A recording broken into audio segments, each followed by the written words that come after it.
Hello. Hello.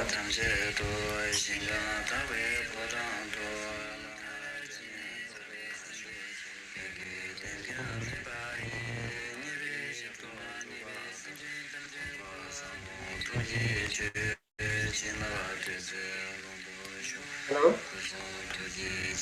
Can you hear me? Yes, Rinpoche. Rinpoche, we still have 10 minutes. You can come back in 10 minutes, Rinpoche.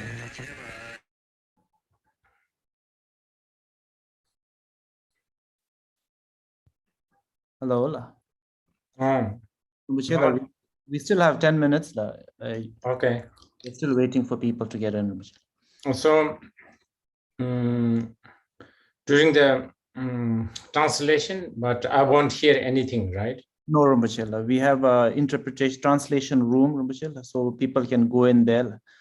You won't be hearing any of the translations. Not even one? No, Rinpoche. That's because you see, then I'm just waiting for something, you know. That is all. Yeah, it's It'll not be for today. Rinpoche will be simultaneous translation. You don't need to wait. No, sometimes I want to do it non-simultaneous. Oh. I'm not sure why, but Rinpoche, your name seems to be mine. Just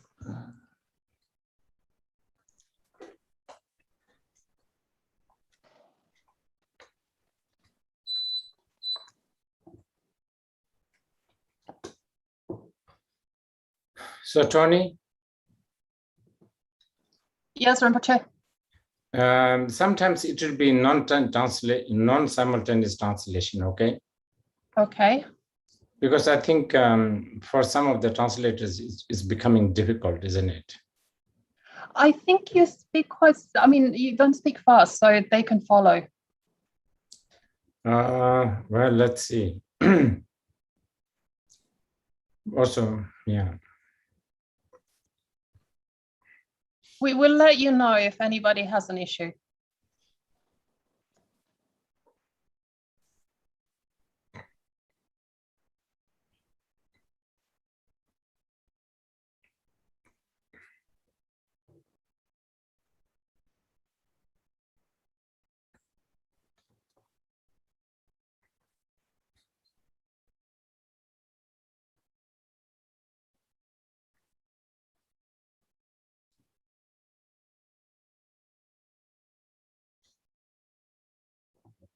How many more minutes?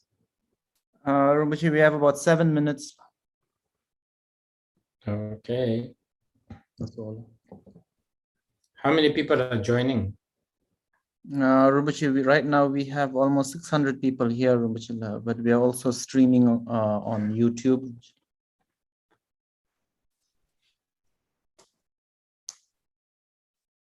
And the YouTube people will hear the what?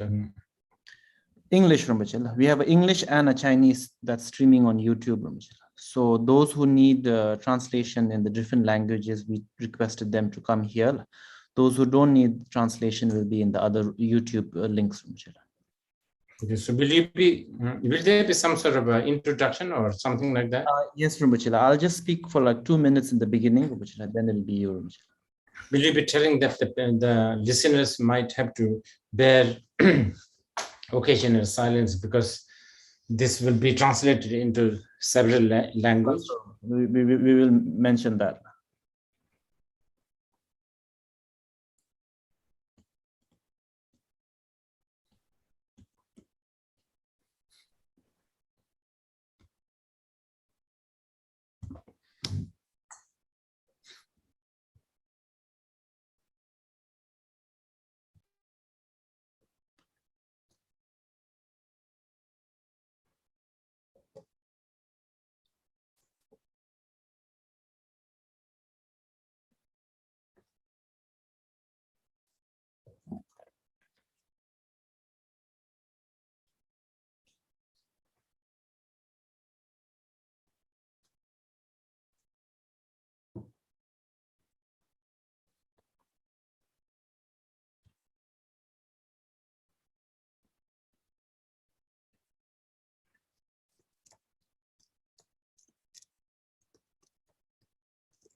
Hello.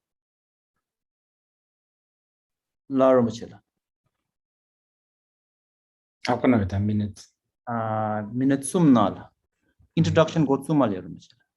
Matsuge Tarat, I mean, on the dot Tumurand. That's all.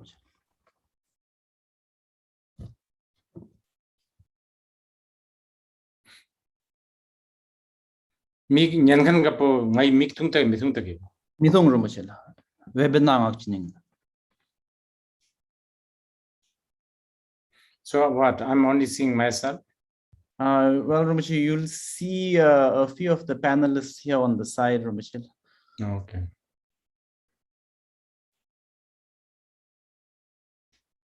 Do you want us to keep our camera on, Rinpoche?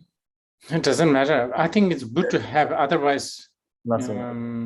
you know, I need some sort of a reaction. Otherwise, you know, on the long, when things get really long. That's all. So, Tony, can we request you to put on your camera when the teaching starts? Or even the translators, actually, then I can also see them, their reaction. That's all. So Rinpoche, on your right side, you have the grids, Rinpoche. If you can put it on the show grid video, then you'll be able to see many of us, Rinpoche. You mean view? Yes, Rinpoche. Can you see us, Rinpoche, right now? Yes, yes. Yes, so it'll be like that.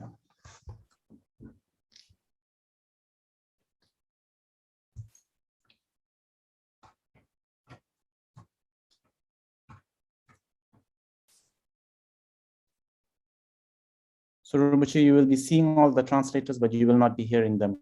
Okay. I'm getting more, I don't know. I think I should get used to this. Yes. Can you see me now? Yes, Rinpoche. Okay, very good. And people, did you see everyone or? They can choose who they want to see, Rinpoche. I'm sure many people will be watching you.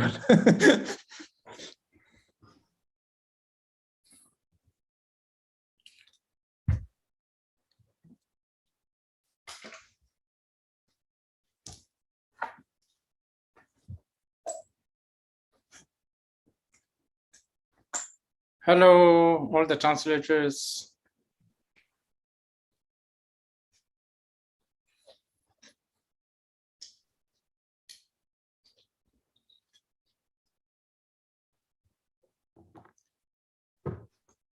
Rinpoche, 7 journal.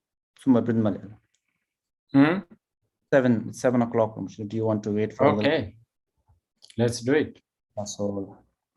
Hello, everyone. On behalf of Pema Lingpa and Siddhartha's Intent, we would like to welcome you to this very special teaching on the Mahā Guru aspiration prayer by Songsa Khyentse Rinpoche. Before we begin, I just wanted to take this opportunity to speak a little bit about the significance of today and why we requested Rinpoche for this particular prayer. In the Pema Kathang, the biography of Guru Rinpoche mentions of 1,000 minor tertans, 100 major tertans, and 5 tertan kings. The 5 tertan kings being Nyima Yözer, Guru Choang, Dorji Lingpa, Pema Lingpa, and Pema Osel Donga Lingpa, who is also Jamyang Khyentse Wangpo. From the 5 tertan kings, Pema Lingpa is the only Bhutanese. So for Bhutan, he is a very, very important spiritual person. The Peling Loche was started under the guidance of Songsa Khyentse Rinpoche, coinciding with the 500th anniversary of Pema Lingpa, which happens to be this year. Under the umbrella of Peling Loche, many different activities have taken place. For example, the rediscovery and rebuilding of Pema Lingpa's forgotten birthplace. I say rediscovery because it was literally forgotten and buried. We also, marking the 500th anniversary, we had planned elaborate 4-day festival in Bhutan, where people can collectively practice the Pema Lingpa treasure teachings. And together with that, this particular teaching was requested. But unfortunately, because of the pandemic, the festival itself has been postponed to next year. And we are having the teaching virtually. So maybe in a way, it is also fortunate. So now, just to let you all know, you can follow Peling Loche on Instagram, Facebook. We are also conducting the Tuchen of Lama Norbu Jamcho, which started yesterday. Now it is ongoing. You can follow it live on Facebook page, Peling Loche, or even the Pema Lingpa Foundation. I'll keep it for that so that we can go into the teaching. We request people to not message in the chat. If you have questions, and if Rinpoche does take a Q&A session, we will pick the questions from the Q&A bar on the bottom right corner. You can choose your translation by going into the translation room, also on the bottom right corner. Rinpoche has also mentioned to share with you all that because there's many different translations going on, sometimes he might take a break just so that the translators can catch up. And that is it. So Rinpoche, it's all yours now.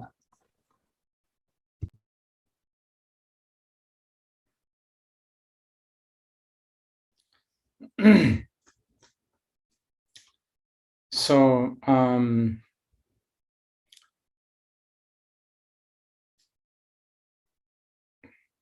greetings to all our friends in Bhutan. And greetings to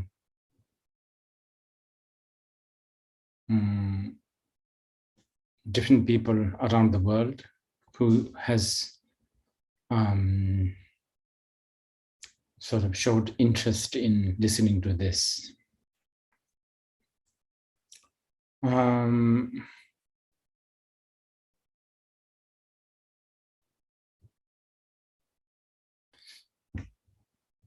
I feel very fortunate to have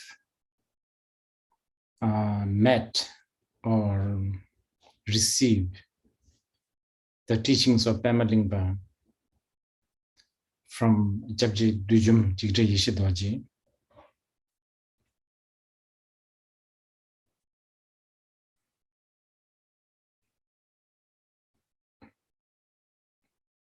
I grew up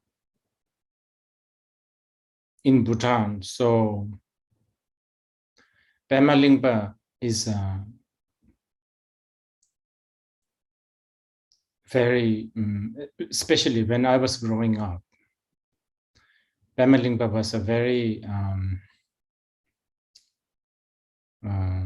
a thing that happens in our day-to-day life. As a folklore, as legend at times, and also very, very special, our own Bhutanese, fellow Bhutanese, so to speak.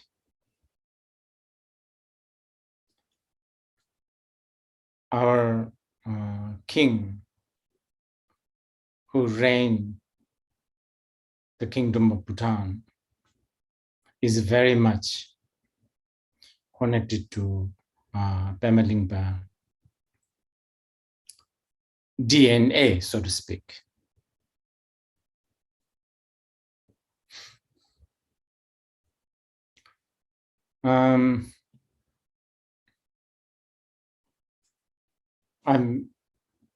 I will try my best to speak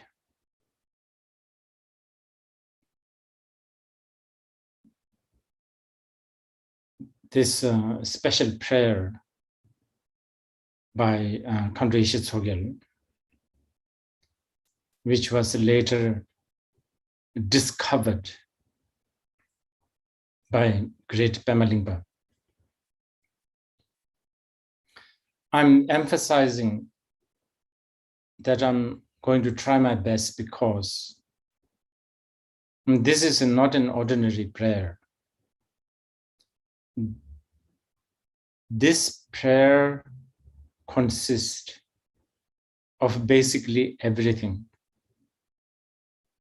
from A to Z of Buddha Dharma, so to speak.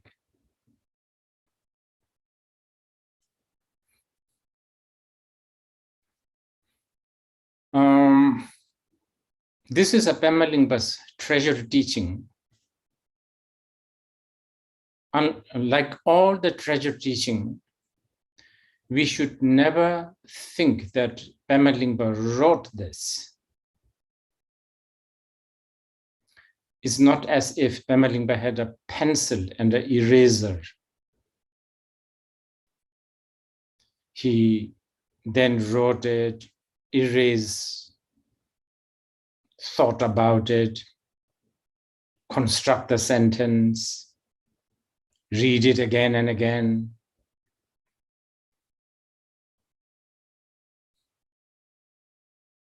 See whether it's beautiful, poetic, readable. It doesn't work like that.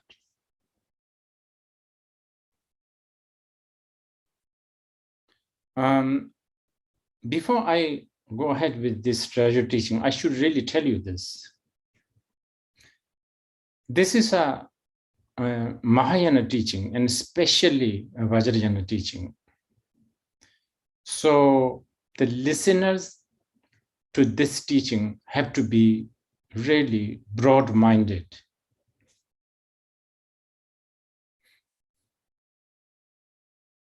And when I say broad-minded, I'm talking about, you have to be prepared to go beyond this very limited, narrow, rational, scientific,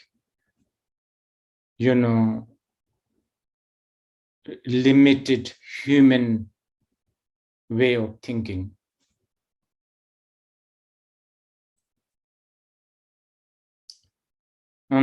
If you think of, if you think in terms of certain logic, certain language, within a certain boundary, that's all you get. That's what you are asking for. But if you can sort of make your room bigger, of course, ideally, really vast and receptive, then it's possible that you can actually get a lot out of these treasure teachings. And by the way, it's not too far-fetched too, I have recently tried my best, I think for the 10th time, to read 100 Years of Solitude by Gabriela Garcia Marquez.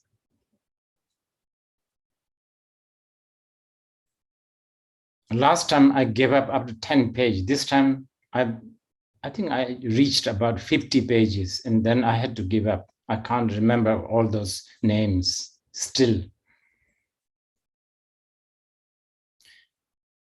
And there is actually, I've read it somewhere that Gabriela Garcia, I don't know, when he was a Colombian, right? So when he went for a holiday with his wife, as he was driving, the first sentence of the 100 Years Solitude, 100 Years of Solitude, the first sentence, something to do with the ice. I don't know whether if any one of you have read it, you would remember. Something to do with it, like looking at the ice. This sentence somehow appeared while he was driving on his way for a holiday, which they have prepared for a long time. They've been wanting to do this holiday. And when this sentence occurred in his head, he told his wife, look, I have to turn back. Something is coming to my head. Holiday need to be canceled. It just I can't stop. Something is happening in my head. And he turned around and supposedly he wrote this long novel.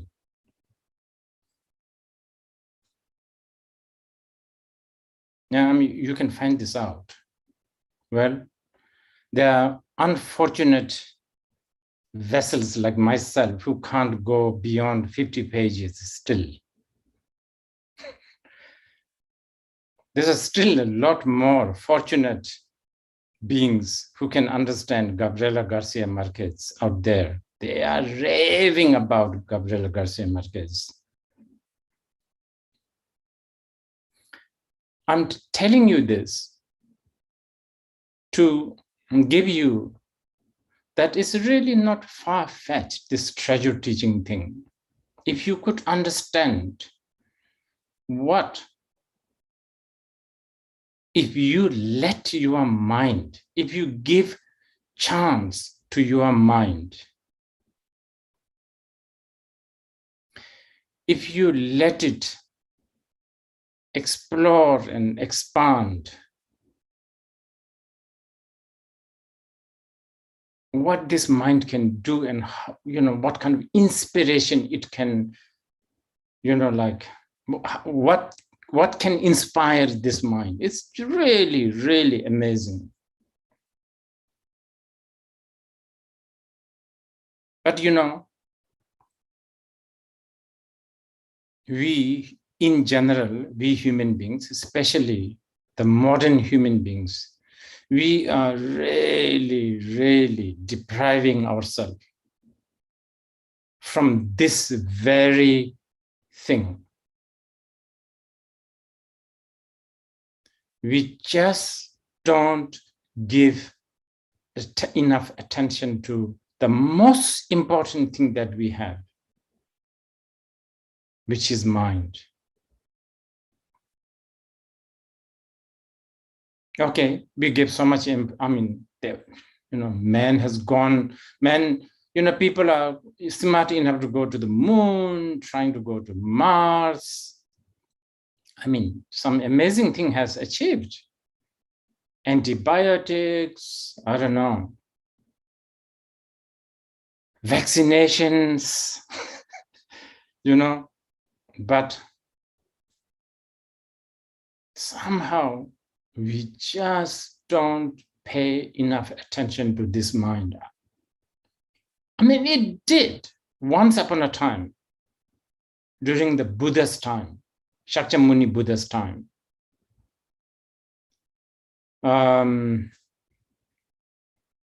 Obviously, Buddhism, Buddha Dharma, that's all they, one could almost say that's all they care about, mind.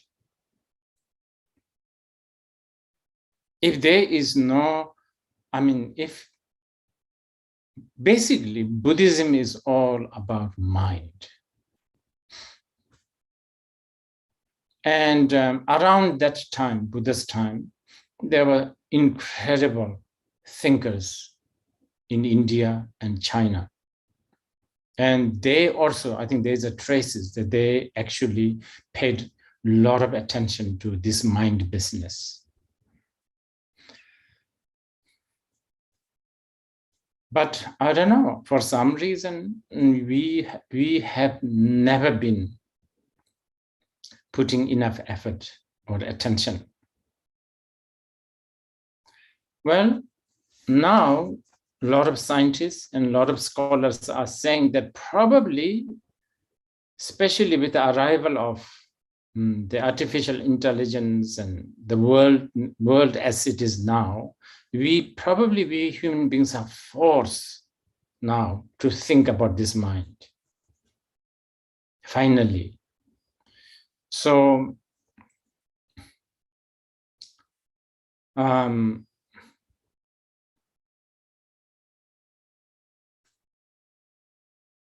if you can pay some attention to the matter of mind, you will really understand the vastness and the depth of the phenomena of Pema Lingpa, and therefore Khandro Yeshe Tsogyal's prayer, and many others. Actually, this is one small part of a much larger Pema Lingpa teaching.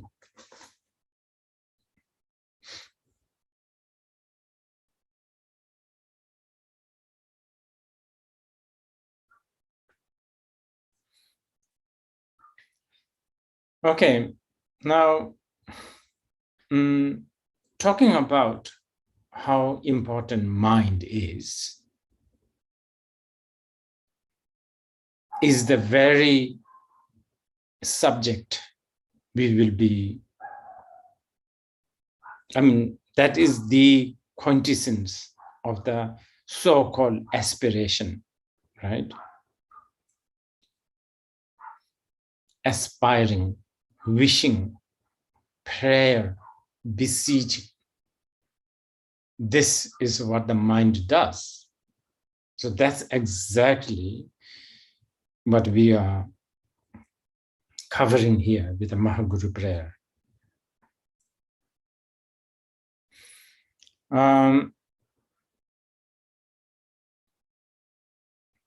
Just so that we will have the gist of this incredibly profound and vast prayer, I may sort of go everywhere. What I'm saying is I'm not going to go through the stanzas in order. Sometimes it helps us to really kind of go, you sort of, mix it a little bit, go to the top, go to the bottom, so that we have the full picture. Because this is such a profound prayer.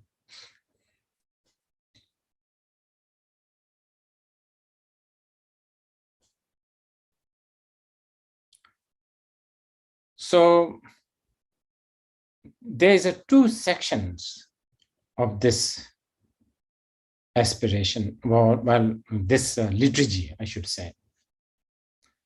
The first part is basically, in Tibetan we call it melam, which is prayer, or aspiration is probably a better word. And then last few stanzas is ngoa, melam, ngoa in Tibetan.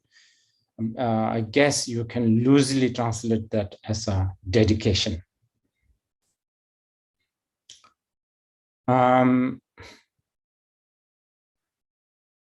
Aspiration, okay, when we talk about a dedication, we are talking about having done something, and whatever that act you dedicate to a specific cause. Whereas aspiration, the manam, it's not, it basically, the actual aspiration is the action. It's not really the dedication.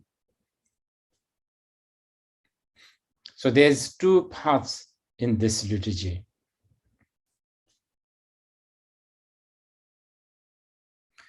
It begins, and it begins with the Mahā Guru, Mahā Guru Jinlapji, even the title of this aspiration, which there is no really a specific title, but for the convenience, people have ended up calling this Mahā Guru prayer. So the stanza, the whole prayer begins with the Mahā Guru Jinlapji, by the blessing of the glorious Guru. Now this sentence can be used throughout. You could almost sort of use this sentence to at the beginning of each section of this prayer. Mahā Guru Jinabji, Dājang Sirap Tamjidu, Shingamda Paranda Lama Tamet Tambar Shok, Mahā Guru Jinabji, Mugi Tamjang Mebe, Nebishabdu to the Gombasam. Basically, the blessing, through the blessing of the Guru, may so and so, such and such be accomplished, etc. Now this is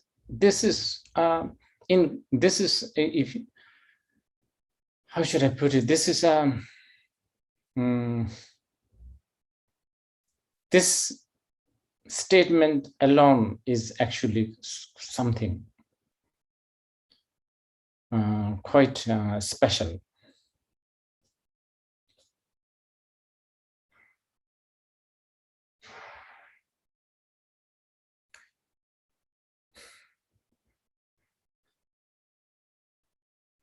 So because this is probably one of the quintessential sentence of this whole liturgy, let us dwell discussing this a little bit. First, the word Jinlap, very, very badly translated, is blessing, I guess, in English. And I don't know what Akiko-san will translate this in Japanese or in French or whatever.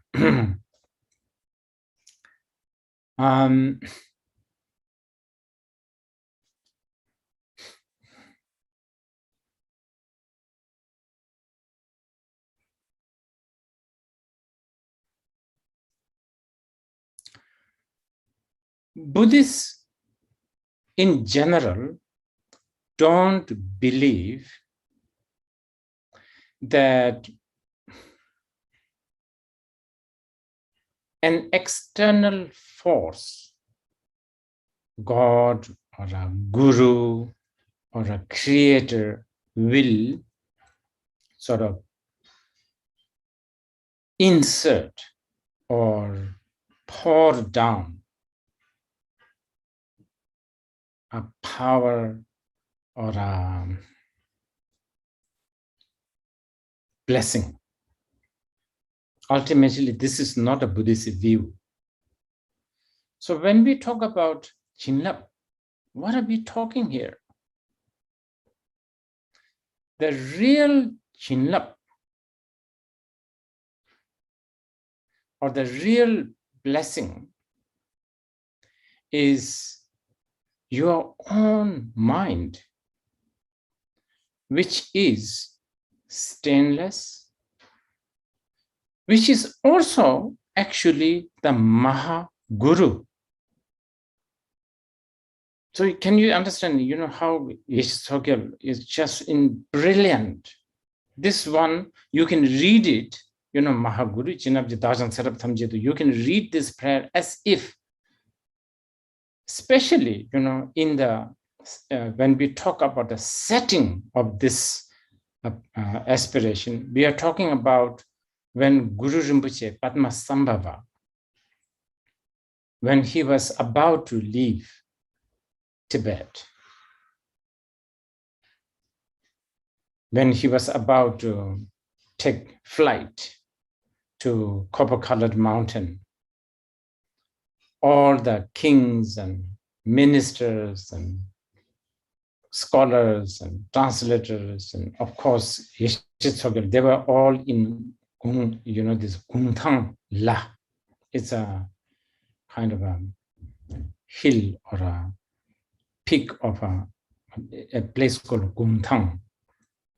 And well, many of you, those who are familiar with the Nyingma teaching, you will know, I sometimes tease many of my Nyingma friends that this Gungthang peak seems to be like a place where lots and lots of teachings have happened. In fact, I guess it's kind of very normal, isn't it? Like, when you love somebody, when you respect somebody, and when this somebody is about to leave, let's say he's about to take a bus, or when he's about to take a train or go to airport, then suddenly you think about, you read your notes and, is there anything that I've left, forgotten to ask? I guess something like that. So many, exchange between Guru Rinpoche and Tiral Pachen and Guru Rinpoche, and so many others happened on the peak of Gungthang. Yeah, I'm really, really dying to go to this peak of Gungthang. One of these days, I really wish to go. I don't know, that place has to be something quite special. Anyway, this prayer happened to be Yeshe Tsogyal's. I don't think we should call it a farewell prayer, because farewell is not really the point. I mean, farewell is not really it. It's really like parting, I guess, temporarily parting from the Guru. So sort of her last prayer just before Guru Rinpoche took off. So when you hear these stories, then of course, we are talking about a very relative, symbolic, and historical Guru who is about to depart, and the historical sort of disciple, or in her case, the consort, is offering her last sort of parting prayer. But as you will notice as we go down a few more stanzas,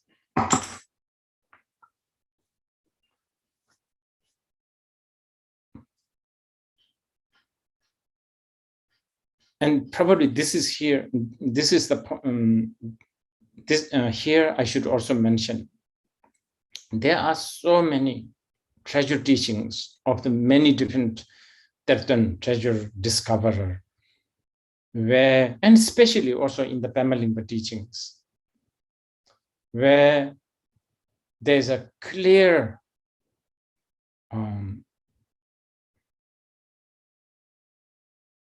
confirmation or a statement of how actually Yeshe Tsogyal is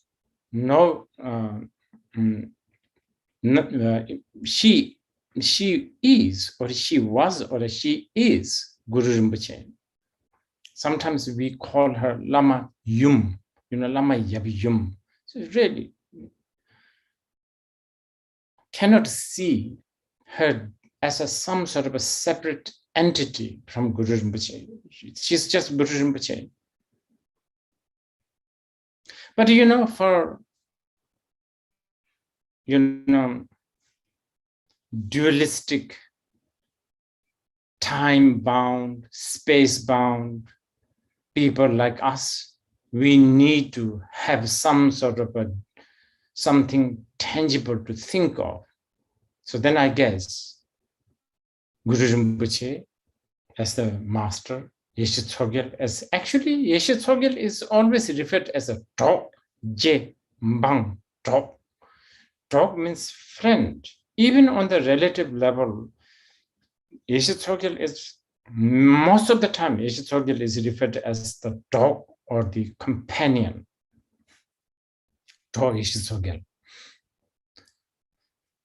But more importantly, the word Mahā Guru is actually referring to our own nature of the mind. This is why the word Maha in Sanskrit mean referring to something great, something like infinite. Okay, going back to the blessing. And I use this example a lot, and probably I will use it again here. If you need to wash a dish, a dirty dish, the fact that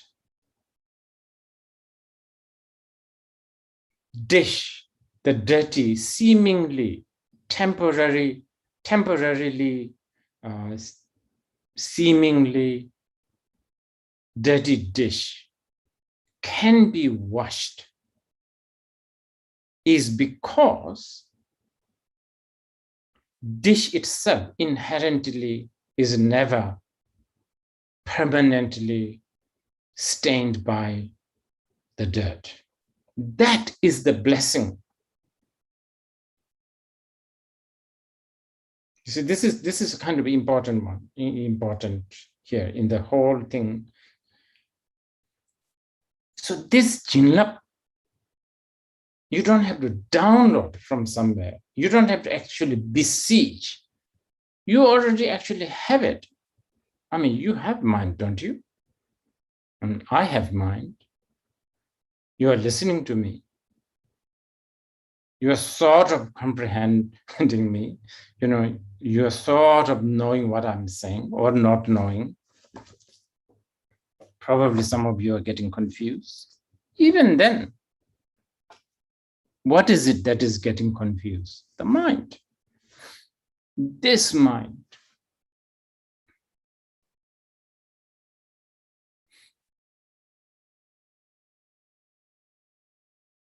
The great Saraha, one of the greatest Mahamudra master, also said, Rinchen Nondisamla Chasalo. I prostrated to the mind that is like a wish-fulfilling gem. This is actually the real Jinlap, real Mahā Guru.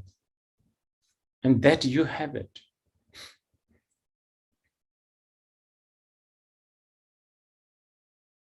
But of course, on the relative level, this mind, our innate Guru, Mahā Guru, which is now being projected as a, I guess, he's a, you know, if the external Guru Rinpoche is alive today, he would be holding Pakistani passport, no? Or what? Afghan? I think something like that, right? Pakistani, right? Peshawar. I have a lot of things to say about this, but probably it's not the right thing to say. You know, when you look at those people, you could feel, you know, their turban and they're just such a, you know, this mountain-like look. I could just feel it sometimes. But anyway, I don't want to waste our time here talking about these things. But anyway, yes. So externally, Guru Rinpoche, time-bound, one who went to, well, Bhutanese, we are so proud that he went to a place, he went to very near our airport. But took air, flies, well, probably not these days, but before the pandemic, almost every day over the Parotaksam.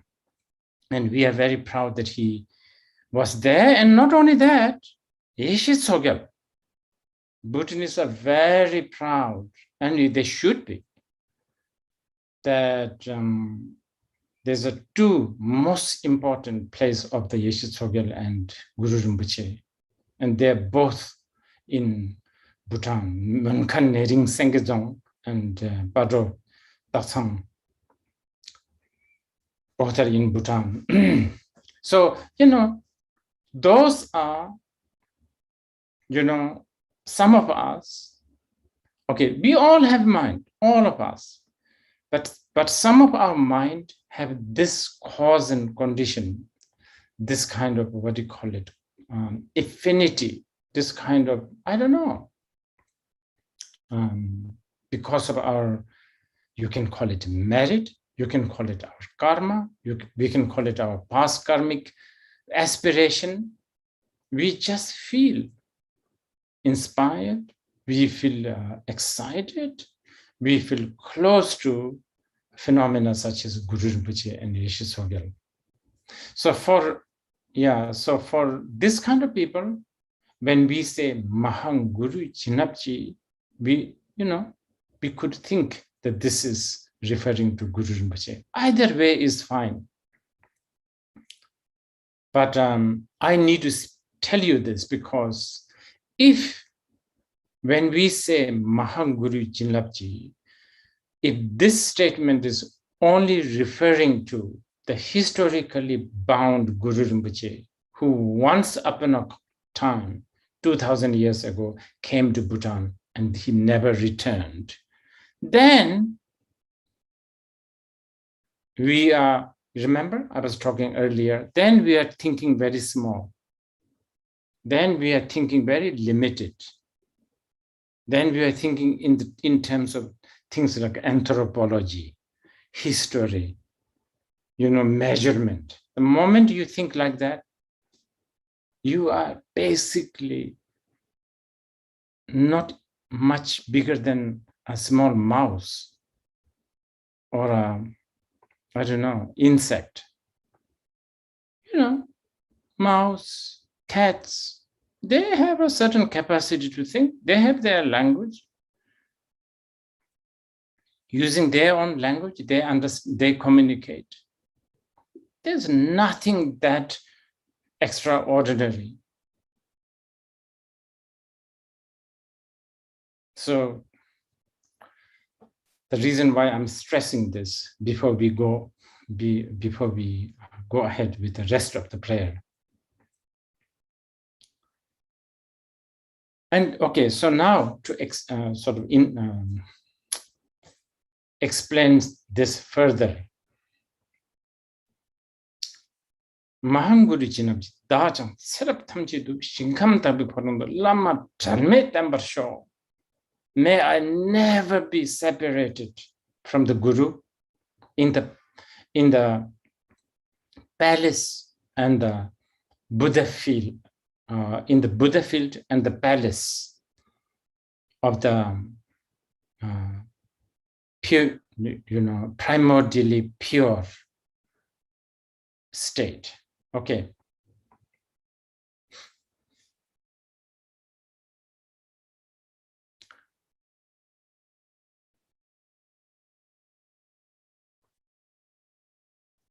It's like this.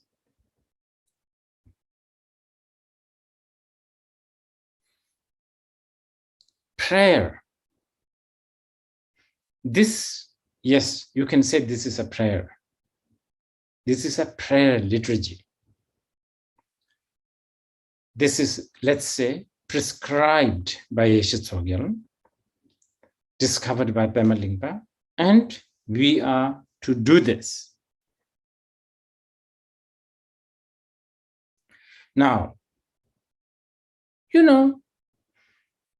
we should pray to something that is achievable, achievable.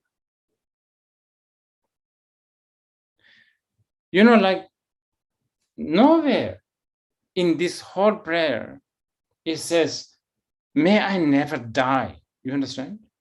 That's not achievable.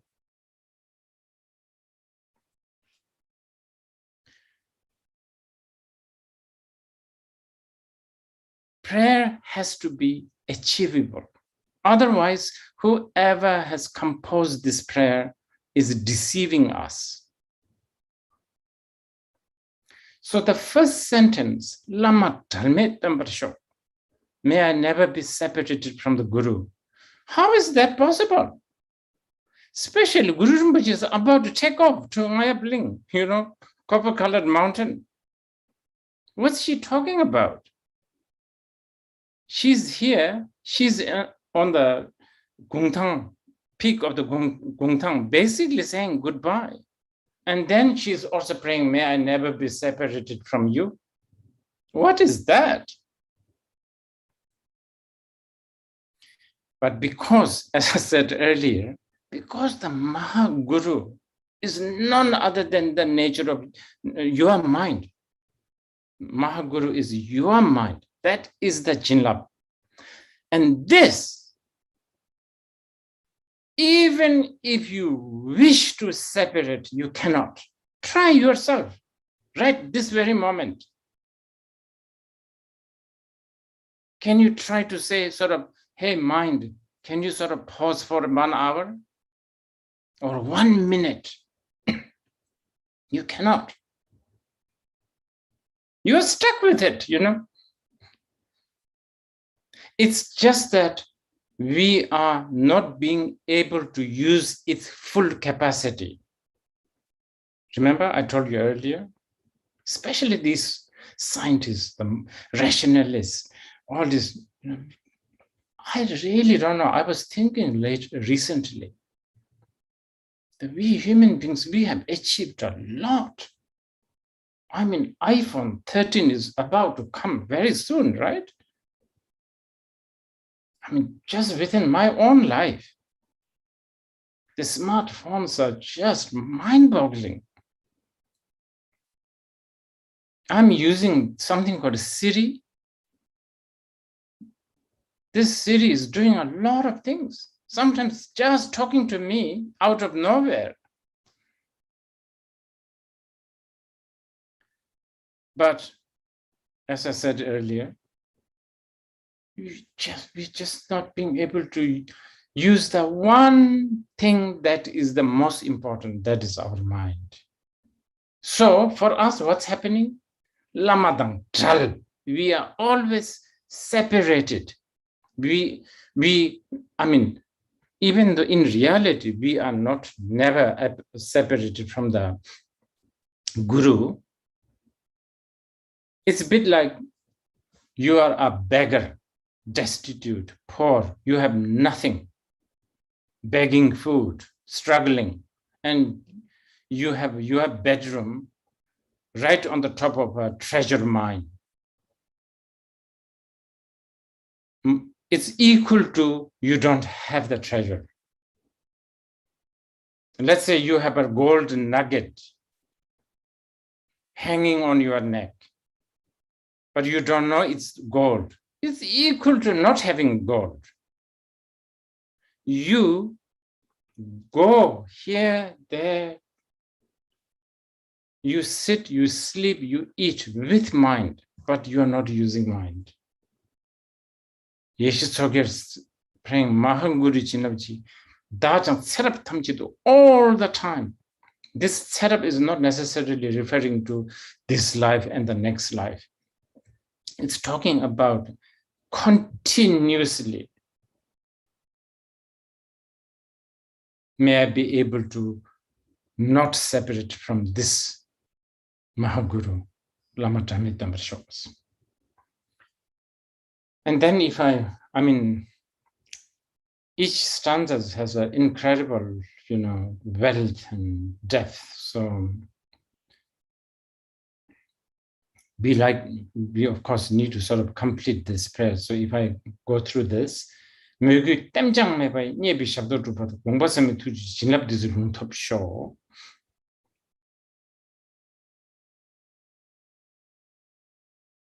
without any hypocrisy,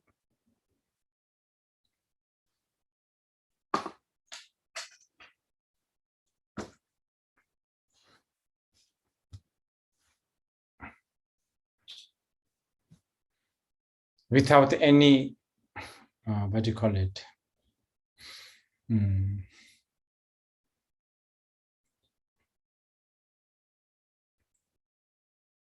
Contrived,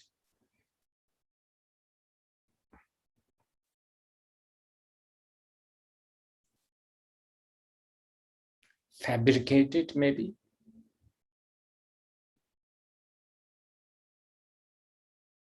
but with a genuine admiration, devotion, and a pure perception to this Guru. And every time when I say Guru, please always think in terms of two kinds: the inner Guru, the Mahā Guru, your nature of the mind, and the outer Guru, which is the reflection of this. For Khandro Yeshe Tsogyal is the Guru Rinpoche. Also for us, it's Guru Rinpoche. And for a lot of us, we are our own Guru, whom we have received teachings. Because I have received Pema Lingpa teachings from Jabji Dujam Jigre Yeshe Doji. For me, Jigre Yeshe Doji is Guru Rinpoche.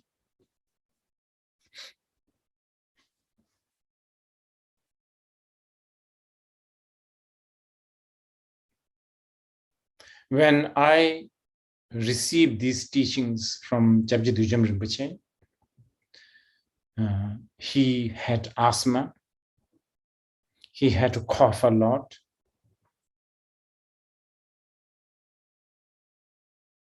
And that is because that's all my sunam merit, my own capacity of pure perception can,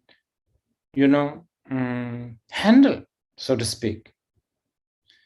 If my merit and my pure perception is bigger, I'm sure every cough, every wheezing sound he make when he was having an asthma attack, I could extract lots of nectar of teachings. But, me bound by dualistic thinking, but at the same time, lucky enough to appreciate Dujam Jigre Yeshe Doji as someone who is connected to Guru Rinpoche. So anyway, with a genuine devotion towards this Guru, fulfilling the wishes of this Guru, offering our service. And when we talk about a service, especially the service of practicing. Now, this is another important point here. When we talk about pleasing the Guru, Paltu Rinpoche talks about the 3 ways to please. The most powerful and the important way to please the Guru is by practicing. Practicing what? Practicing mind, right?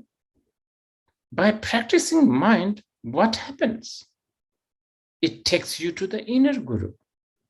So it's like much more than pleasing. When we are talking about a pleasing, we are talking about an external being, getting pleased.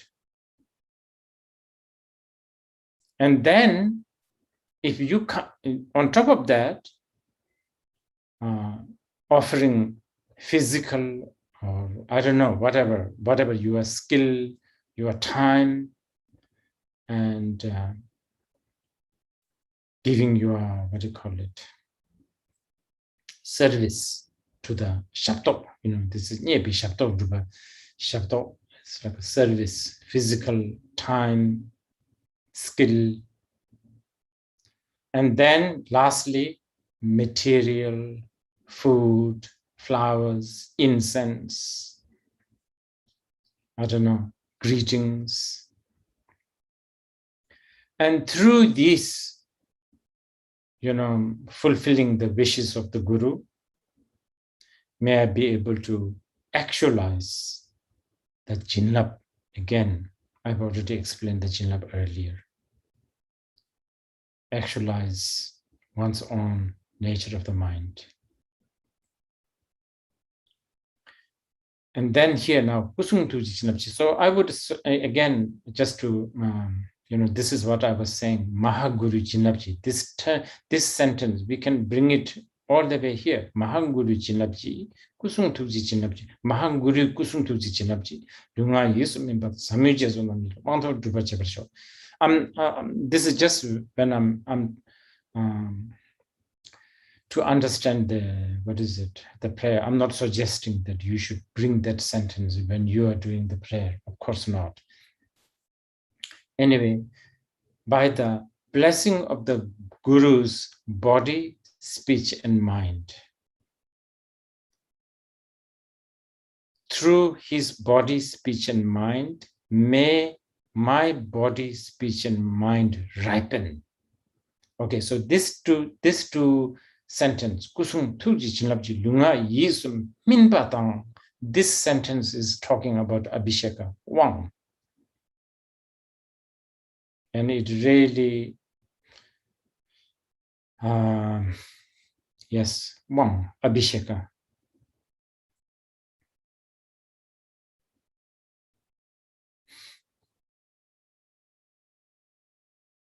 And Bhutanese, many Bhutanese are quite familiar with the idea, the phenomena called Wang, Wang Shu, we say, Wang, receiving Wang. Okay, Wang.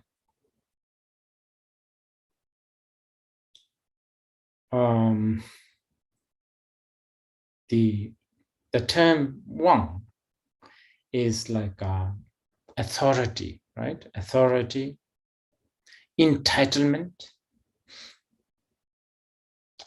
I think authority is good. Empowerment is also good. Again, if we use the word entitlement, if you are, let's say, I don't know, son of Duke of Nottingham, then you are entitled. I just made that up. I don't know whether there's any Duke called Duke of Nottingham. Let's say you are a son of a Duke of, I don't know, Wellington or Edinburgh or whatever.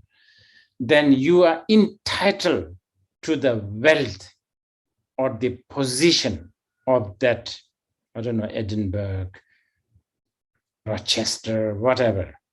You understand? So we are talking about the similar thing here. You, all of us, we are entitled to Ku, Sung, Tuk, Kaya, Vaka, Chitta, body, speech, and mind of the Buddha. Why?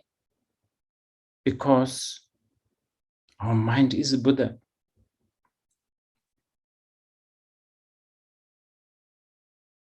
A similar thing what I said earlier, Chinlap. We are entitled. And this word min is such an important word. Min means ripen, right? Right now, you and my body is a bit like green tomato, not yet ripened, unless you like the green tomato. But let's say you want to have a, I don't know,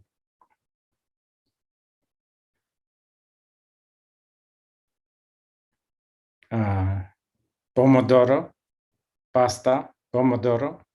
You want a red tomato, right?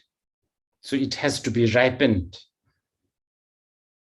You and I, our body, our mind, our speech is like a really hard, unripened tomato. But one thing that you need to know is that at least we are a tomato. If you are avocado and we need to eat pomodoro, pasta pomodoro, useless, you're useless. Isn't it? Pomodoro, red tomato, this is what we want. So we are so lucky that at least we are green tomato. Sure, we are green tomato. At least we can be ripened to the red tomato. You have that, the whole ingredient in you. So by the blessing of the body, speech, and the mind of the Guru, our body, speech, and mind gets ripened as the Ku, Sung, and Tuk, body, speech, and mind. Buddha's body, Buddha's speech, Buddha's mind. So here, kusung tu chinapji lunga is mimbadang. So when he talks about this, she's talking about Abhisheka. What is it? One. Okay. Most of us, it takes time for a green tomato to become red tomato.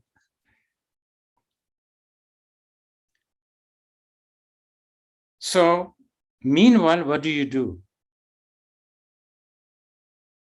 Now we know at least it's a tomato. That's already, I should not really say at least. The big good news is that you are a tomato. Anybody who comes in the middle of this teaching, they will get really confused. They will think, what's happening here? Dzongsa Khyentse is supposed to teach this very profound teaching on Mahā Guru prayer, but we are now talking about a tomato. But anyway, maybe somebody can recap. But anyway, green tomato. So for some of us, it takes time to ripen. So what do? I don't know. Sun. Let the sun hit. I'm not a farmer, so I don't know about this. I guess, sun is an important one, right? So that it will ripe properly. And I don't know, railing, fencing, so that goats won't eat it, obstacles, So then what do? For that, so for that, we need to practice upanikrama and sampanikrama, cherim and dzogrim. Lunga yisme the sami chezo namila, upanik, the cherim and dzogrim. So very briefly, we have no time to talk about the whole, these are really, as I was saying, Khandro Yeshe Tsogyal, I'm telling you, these things are not written. You can't write these things. Of course, nowadays, we lamas, we just copy these things and,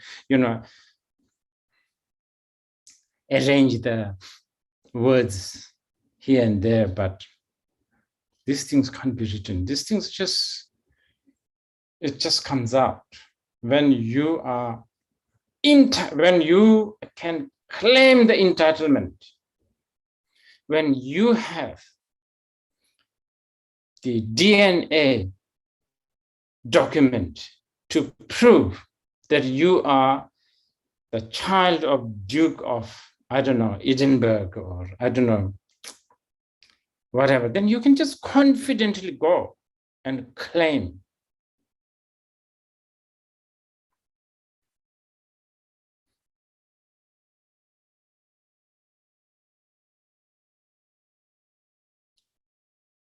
This is what happened with all this that then, you see.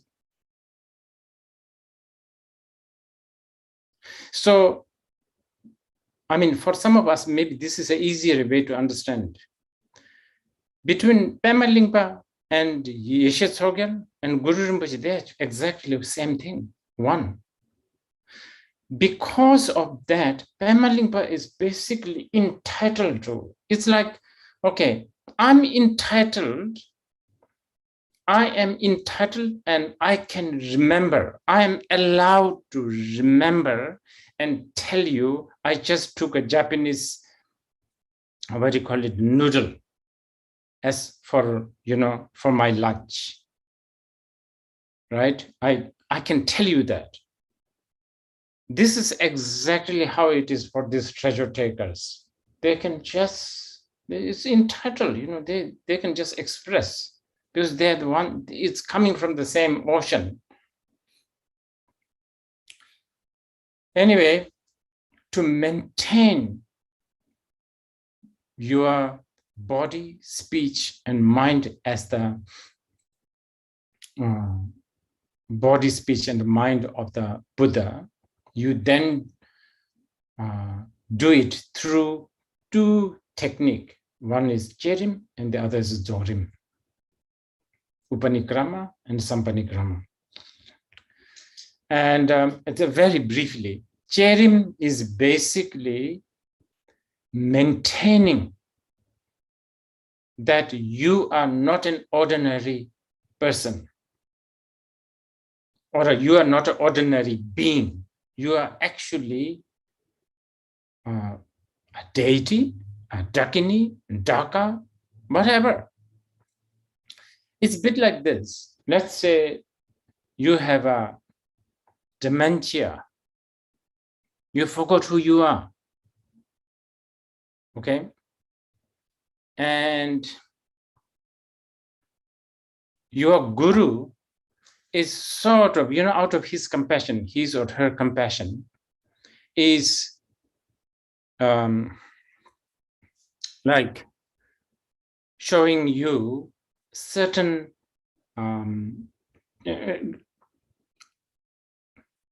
your guru is using certain techniques, such as, okay, let's say you have a dementia, and this is one pill that you always take, right?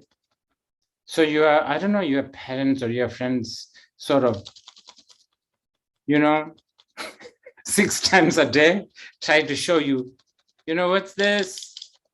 And this is, you're very familiar. This, you're about to recall. So always showing. So it's a bit like that. Right now we have a dementia. We've forgotten who we are. We are Guru Rinpoche, we are Yeshe Tsogyal, we are this and that deity, but we have forgotten.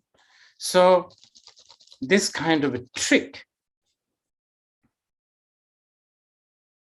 is basically Cherim. So there's so many techniques where you are supposed to, for instance, in Bhutan, since I'm speaking to a lot of Bhutanese here, a lot of Bhutanese are very keen on practicing terma, like Krodikali.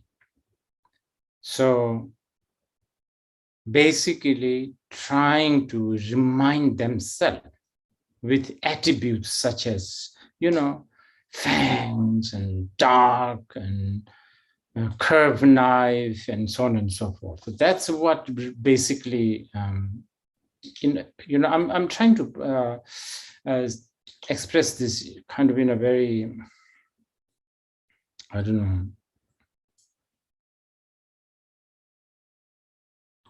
simple way, as I'm trying. So yeah, and then Dzogrim is basically trying to know that everything you visualize or you think or not think are basically just your projection. They are nothing more than a reflection of your mind, projection of your mind, just like a moon reflecting on the water. They are there, but at the same time, they are not there. So this understanding the emptiness aspect is basically the Dzogrim. So by the blessing of the Guru, Mahā Guru, may I be able to receive the Wang, may I be able to receive the, after receiving the Wang, may I be able to practice the Cherim and Dzogrim, and basically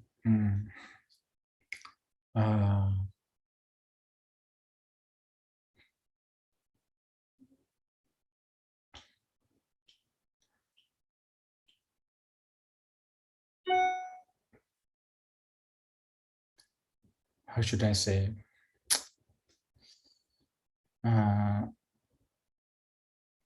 merge our life into practice. We are supposed to take a break. If I'm over the time, can somebody tell me? Power is, am I? You're good, Marcella. We have 25 more minutes. Okay.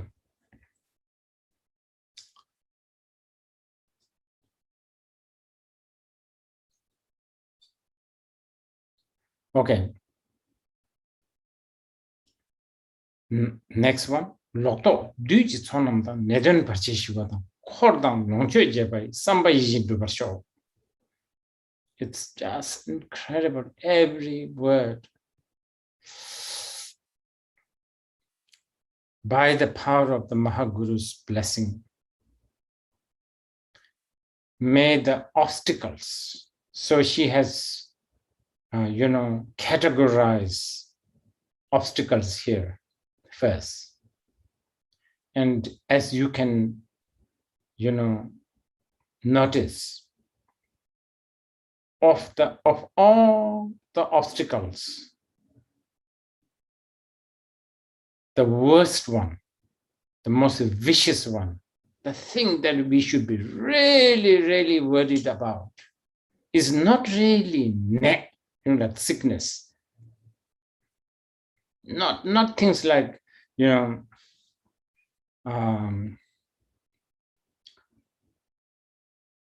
all kinds of obstacles like even death. No, not here.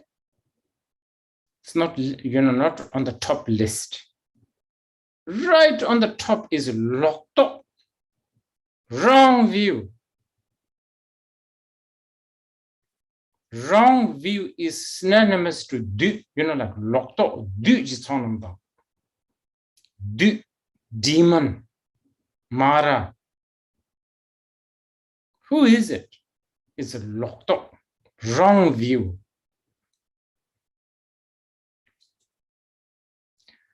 What kind of wrong view are we talking about? Oh, so much. I mean, I can go on and on about this, and it will end up becoming a ranting. I mean, the fact that I have to do this, Some ranting is almost like inevitable from Dzongsa Khyentse Rinpoche, isn't it? The fact that the rise of individualism, individual right, wow, that is one of the biggest wrong view. It's just not possible at all. Yes, ideally, romantically, this is possible. Rise of individualism. I mean, forget the Dharma practice. You can't even have a proper relationship. You can't even have a boyfriend-girlfriend relationship, or a boyfriend-boyfriend or girlfriend-girlfriend. You can't even have a proper relationship. Because, you want to use your WhatsApp. Your girlfriend or a boyfriend wants to use WeChat. Each and every individual. It's so confusing. This self-cherishing, so much hype on individualism, and actually believing that it's possible. That is one wrong view that is killing the modern people. It's basically destroying the modern people. Of course, the politicians, they're so happy when they hear this. They have something to feed. But Yeshe Tsogyal is not even talking about this. That was me, ranting. That's like a kindergarten level of Lokto. You understand, for Yeshe Tsogyal? For Yeshe Tsogyal, the real Lokto is you not even believing that your mind is perfect as it is. condemning yourself, looking down at yourself, looking, this is a real lokto.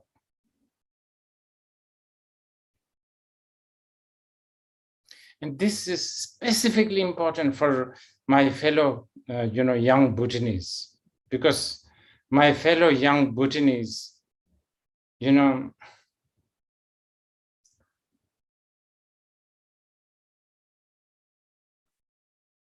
sometimes, they get easily what they call kotang chat.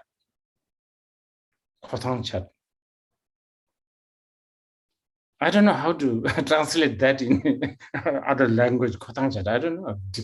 I don't know. Like, how do you translate that, Pao? Kotang chat. I'm not sure, Rinpoche. Kotang chat. They just, in one of the Bhutanese dialect, it's called semshi. Such an amazing term. Semshi means the death of mind. Someone tells you something very, very little, maybe negative. Semshi, jang semshiwa. Someone kotang chat. I don't know. It's basically something to do.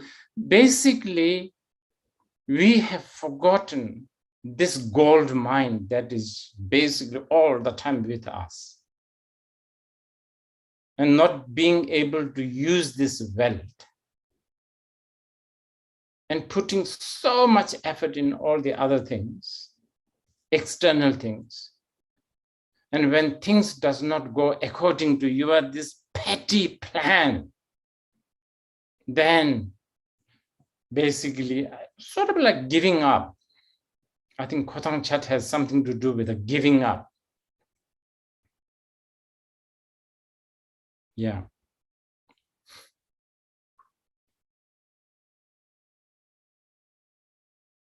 This is what, anyway, dualistic mind is the fundamental lokto. And on top of that, of course, wrong view of not believing in cause and condition and effect, wrong view on path, eternalistic view, nihilistic view, so on and so forth. So that is the main obstacle that we need to overcome. So by the blessing of Mahā Guru, may this lokto maybe be able to overcome that together with all the other, like sickness, obstacles, may they all be pacified. May we have friends, families, retinues, and may our wish be fulfilled.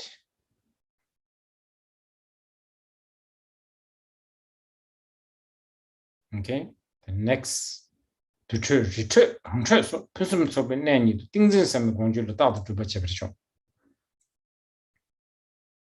to the Guru. By the blessing of the Mahā Guru, may I be able to always put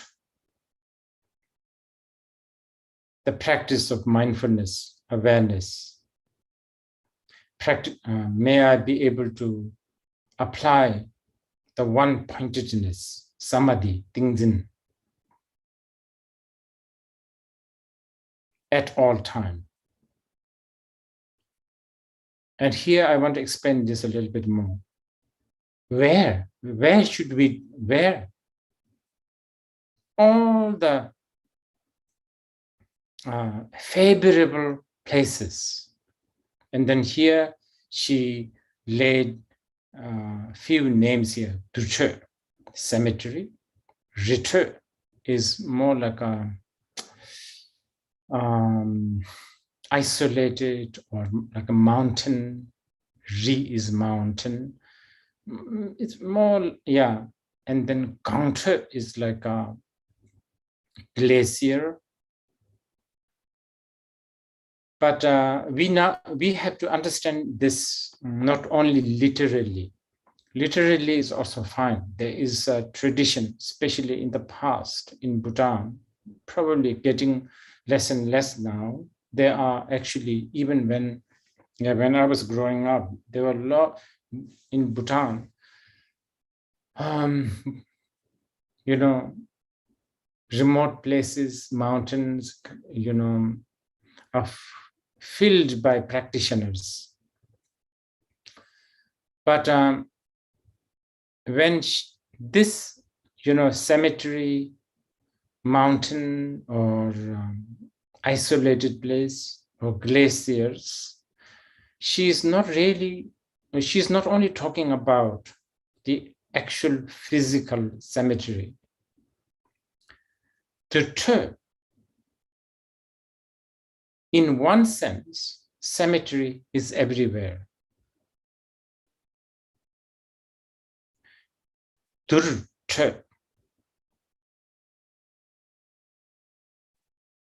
Where there is a body, like right now, wherever you are sitting and listening to this, in a way is a cemetery. Why? Because that body that you have, that will be discarded like a used tissue paper anytime, any day. So in this sense, everywhere is a cemetery. This is one way to understand the cemetery. Of course, also the real cemetery is considered very, very special place, but basically everywhere. Isolated place is also, again, where it could be your, okay, maybe your living room is not really isolated, but maybe your bedroom is isolated from distractions. Or maybe you can isolate every day from your home to a park. You can isolate yourself, even for a few seconds.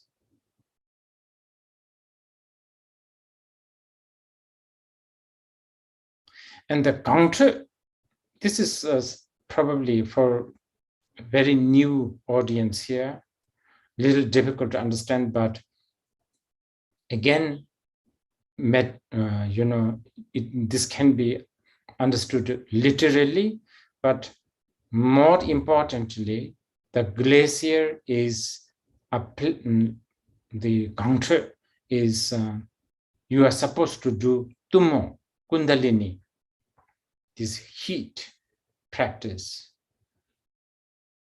Now, this is, of course, a really very vast subject.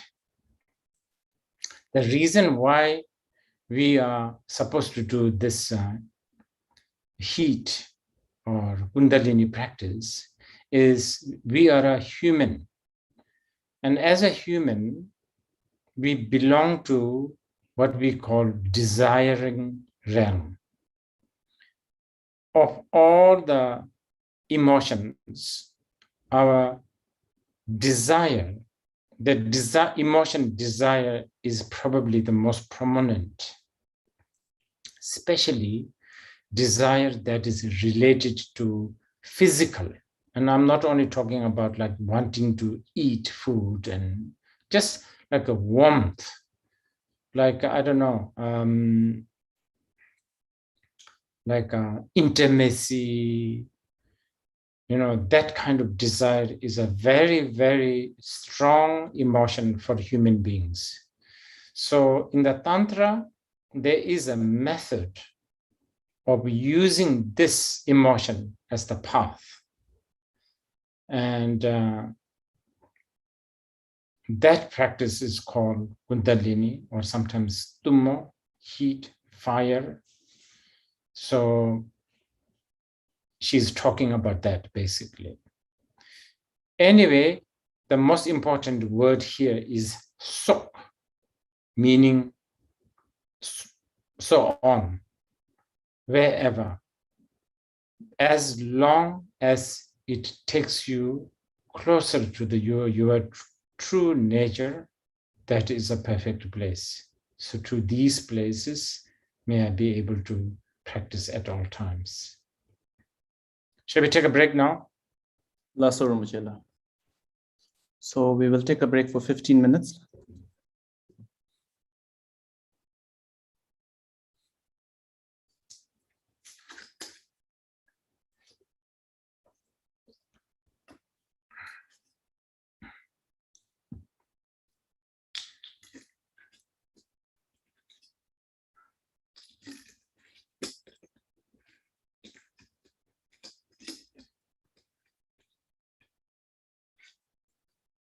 Power.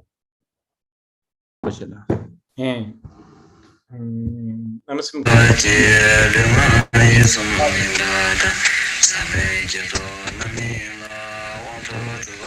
Manasam confusing me just again. This is Rinpoche. Ready? Question. I'm good at all. No, we can appreciate it.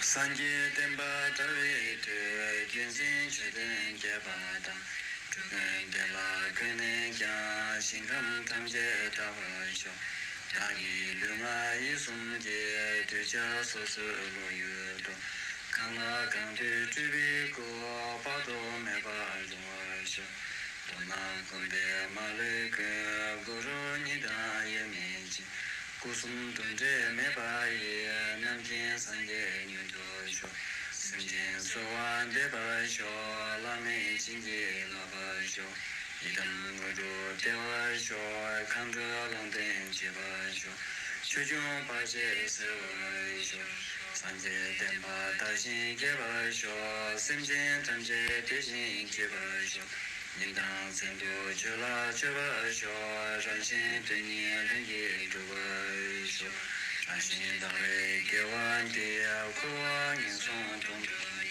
sisra lanya mime shin chanshi kusung ye sho kewa gyuyen sanchin zhe lame choge tenpande chitra kala nisha shin genka yola taje sho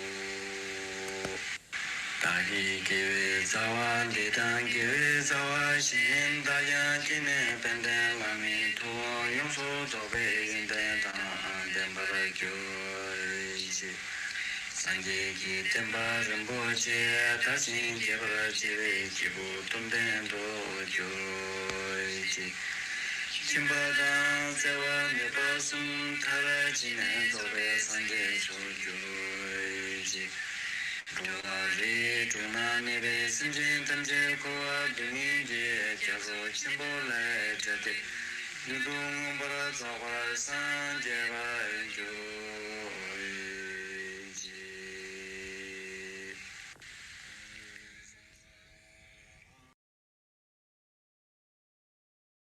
Mahā Guru Jinla Je Dajan Sera Tamje Do Shinga Tabe Podang Do Lama Jemi Tempa Sho Yagi Temkya Mebai Nibi Shato Juba Do Kopa Samo Tuji Ju Jinla Tuze Lombo Sho Kusum Tuji Jinla Je Luma Yisum Nindata Same Jeto Namila Wanto Juba Jiba Sho Lodo Digi Tsanamata Nidun Bashi Shiwada Kodang Loje Jeba Ye Samba Ye Shin Juba Sho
Hello. Hello. Apa now? Nyankan po you onaka songkazon na Sorry? songkazon. No. Bara YouTube ya ngam nala. Tsene mo Samsi College na yang bot share ngal si 900 pang narila. Yeah.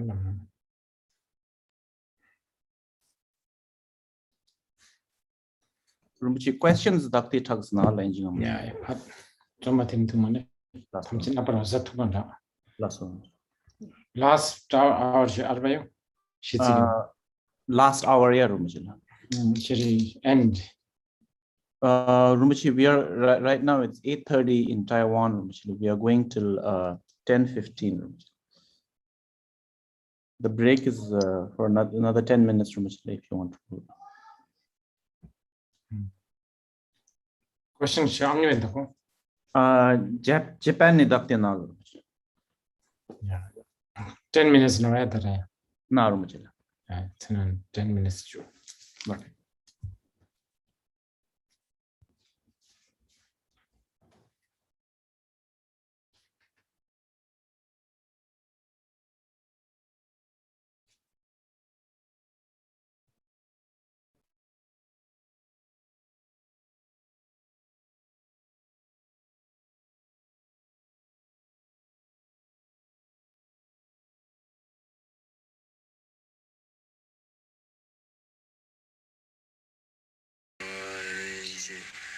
Sanjeki temba rinpoche tashin jeba jive jibu tumden do joji Chimba dan sewa nepa sum thara jine zobe sanje so joji Ruwa ri chuna nebe sinjin tamje kowa dungi je jazo chimbo le jate Nidung bara zawara sanje ba joji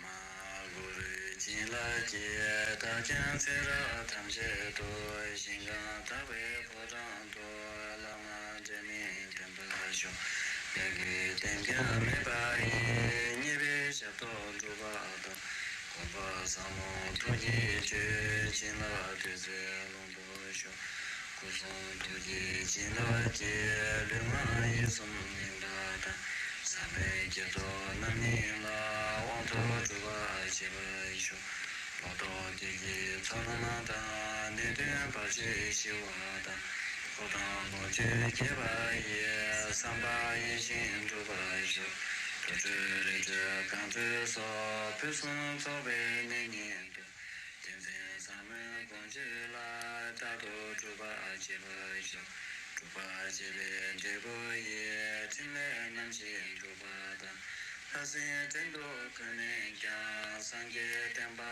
Sonwa Shu Tenpe Sonbe Tamchu Nama Tumin Gyula Chawa Shu Kimba Chola Ngani Ne Towa Chodan Tenpa Shu Chanju Sanje Tenje Jie Jindro Male Wang Tu Ne Tomi Yishin Nubu Tu Jese Tendan Tenpa Shu Sanje Tenpa Tawe Tu Junsin Chuden Jeba Da Chuden De La Kene Kya Shinkam Tamje Tawa Shu Yagi Lunga Yisum Je Tu Cha So Su Lo Yu Do Kangla Kang Tu Chubi Ko Pa Do Me Ba Zungwa Shu Dona Kunde Male Ke Guru Nida Ye Meji Kusum Tunje Me Ba Ye Namjin Sanje Nyu Do Shu Sinjin Sowan De Ba Shu Lame Jinji La Ba Shu Idam Guru Dewa Shu Khandro Longden Je Ba Shu Chujung Pa Je Se Wa Shu Sanje Tenpa Tashin Je Ba Shu Simjin Tamje Deshin Je Ba Shu Nindang Sendo Chula Chuba Shu Ranshin Tuni Lengi Chuba Shu Ranshin Dare Gewan Dia Kuwa Ninsong Tong Tuni Sisra Lanya Mime Shin Chanshi Kusung Shu Kewa Guye Sanchin Te Lame Choge Tenpandi Chitra Kala Nisha Shin Genka Yola Taje Shu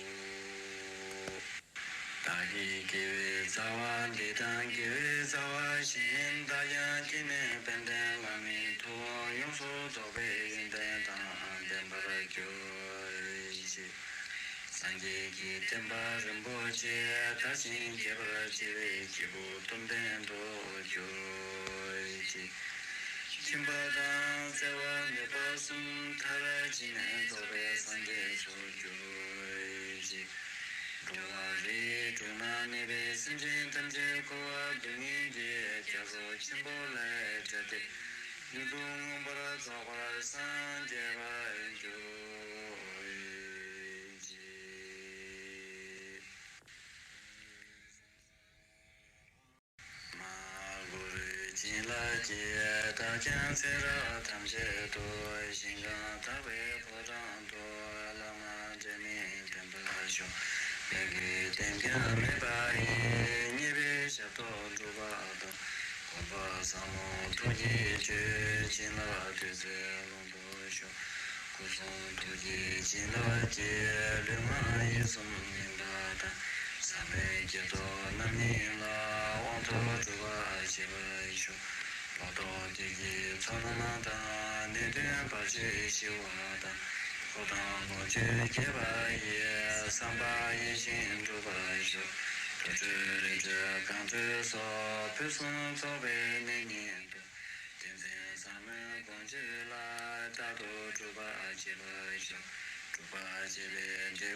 Hello.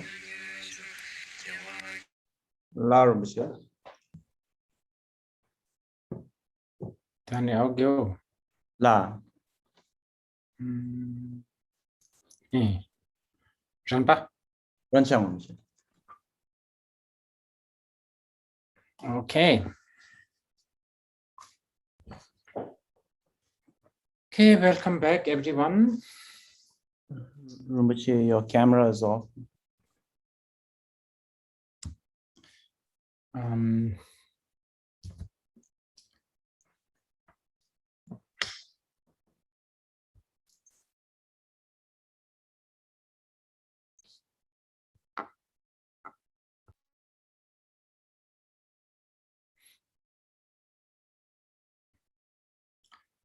I was just rereading it. You know, this prayer, I mean, I don't know, maybe it's almost safe to say I do it every day. After a while, you know, we just do it. It ends up becoming some sort of a ritual. So we don't pay enough attention.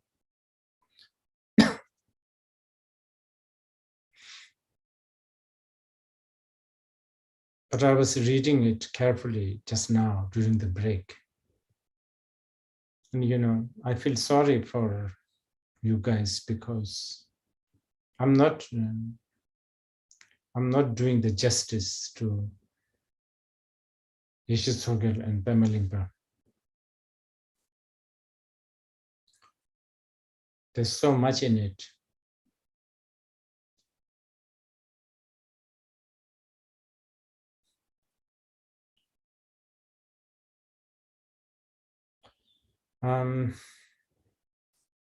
Anyway, let's continue. So, by the power of the Mahā Guru, Mahā Guru's blessing, yeah, this is something, especially for the practitioners. I want to just say this. Have you noticed something here?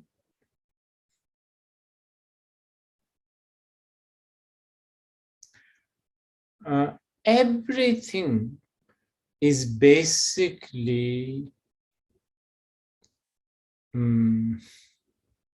essentialized, distilled, if you like, to just one: trusting the Guru.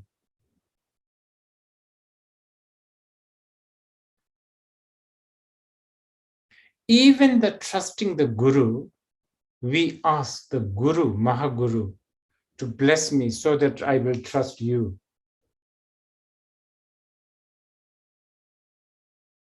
You know?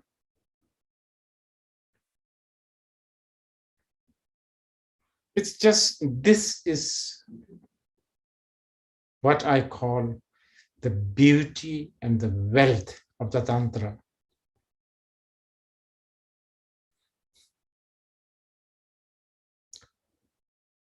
You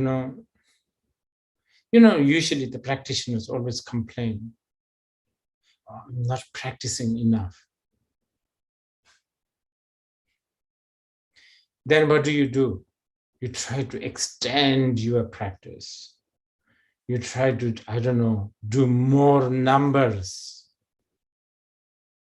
I don't know, spend more time and energy with the practice. But here, Khandro Yeshe Tsogyal, even that, you basically leave it in the hands of the Guru. By the power of the Guru's blessing, may I practice. And this is so good.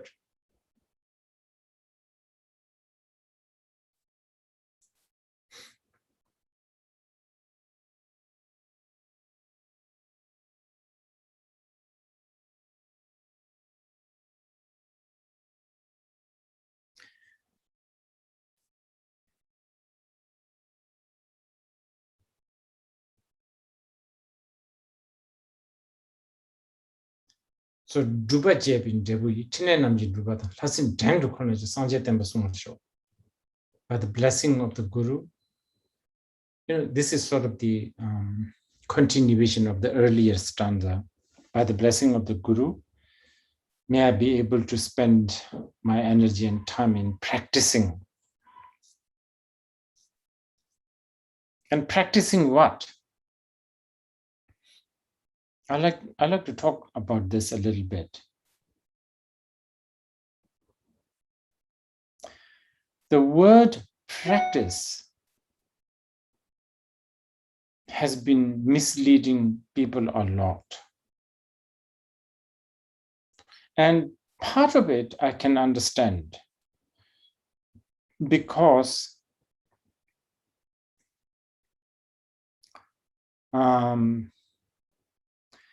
a lot of these methods, such as, okay, and especially I'm talking to a Bhutanese audience here.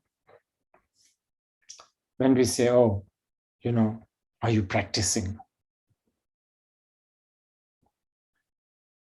And also other Sangha, it's a similar, because many of you, the Sanghas from, I don't know, Russia, France, Spain, you have these Tibetan Bhutanese gurus. So they have brought their nuances, right? Anyway, when we say practice, most of the time we are referring to some sort of a number. Have you done 100,000 prostrations? Have you done Khandro? Did you sit half an hour? Did you do 9 days Vipassana? Every day 9 hours sitting? Did you sit? Did you actually put your butt on the cushion? So always referring to something tangible, something physical, something, countable, measurable. And as I said earlier, to the certain extent, I can understand. We should forgive this to the certain extent, but we need to be careful here. Especially in front of ladies like Yeshe Tsogyal, we have to be kind of cautious. She's very sharp. Here, when we talk about a practice, it's basically like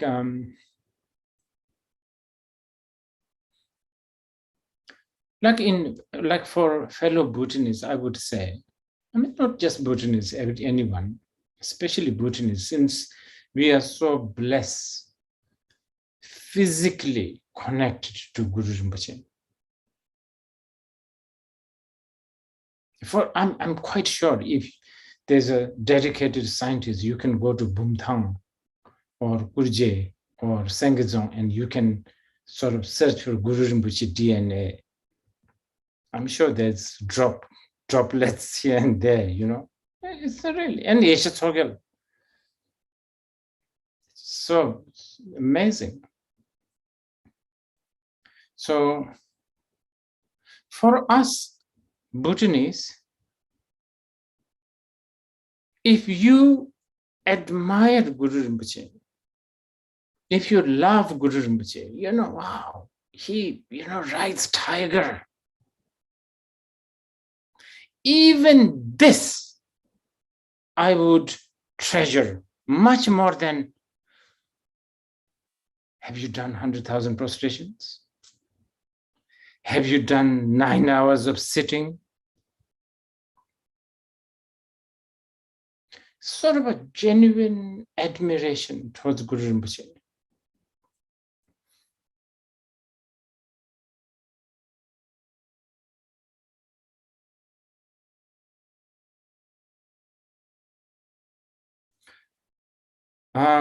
But I understand, I used to be one of the fellow young, when I was younger, I used to be,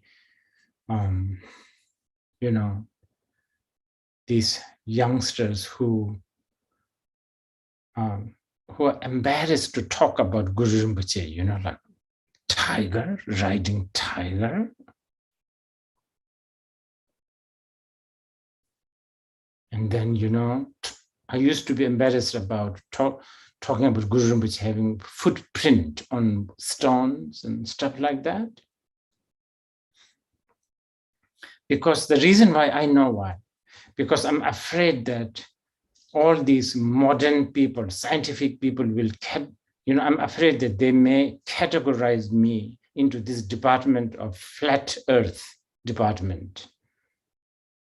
Or those people who believe that the earth is flat.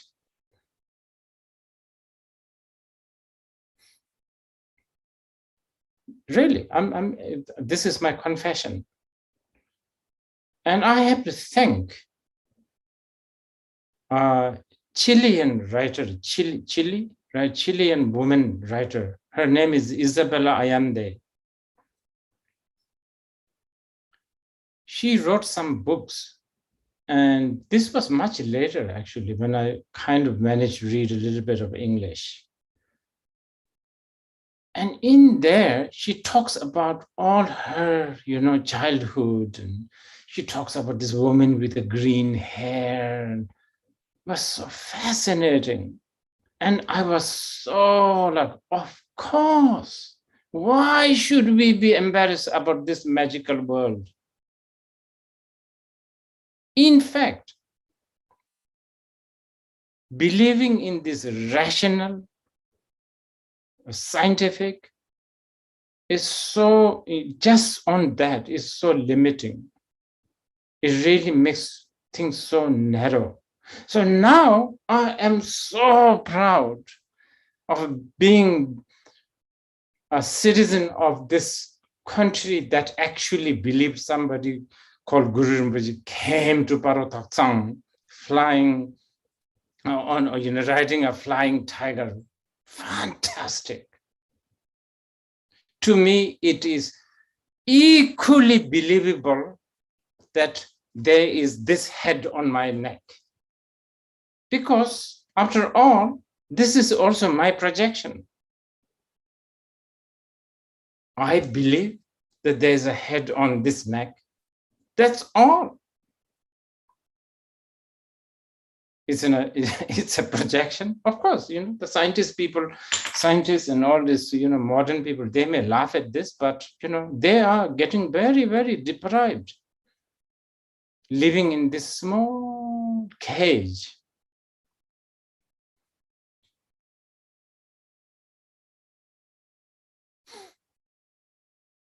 Anyway, so for us, practice is really liking, admiring, loving, getting inspired by words like Yeshe Tsogyal and Pema Lingpa. That is really actually the ingredient of practice. If you have that, 9 hours sitting, 5 hours sitting, this much prostrations, that much mandala offering, those are easy. Those are actually doable. Those are actually a bit like a gimmick, That is achievable. You think that's not achievable, that's achievable. But liking, admiring to Guru Rinpoche, admiring to this kind of like fascinating world of paradoxy, that needs a bit of a blessing. That's not going to come that easily. So, through the blessing of a Mahā Guru, we need that. And that is called practice, actually. If the fellow Bhutanists here, if they could think about Guru Rinpoche, and here again I will say this, if they tattoo Guru Rinpoche on their shoulder, out of admiration towards Guru Rinpoche, fantastic.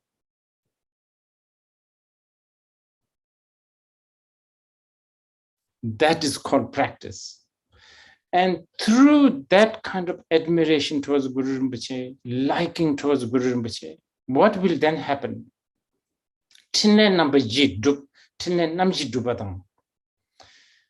Because through that,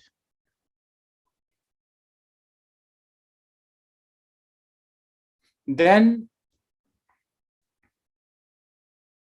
actually, this is such a profound statement here, but let me just first say this. First, because of this, as a result of Drupa Jebin, Jebuyi, as a result of this practice, you will accomplish 4 kinds of activity.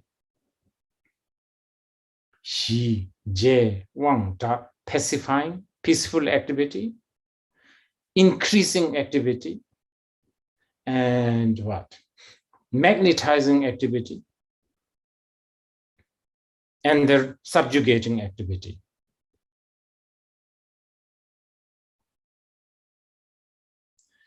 Now, let me just give you a very shallow, but probably good for many of the younger listeners here, shallow analogy. By trusting the Guru Rinpoche, Mahā Guru, innate Mahā Guru, especially innate Mahā Guru, and if not, at least the represented Guru, which is Guru Rinpoche, by trusting him, by admiring him, what will happen?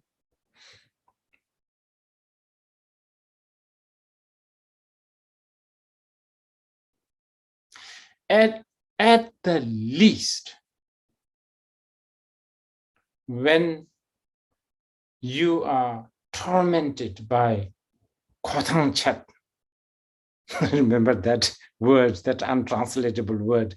There's so many untranslatable words in different, nations. And the Japanese, they have so much. I actually collect them because they're so beautiful.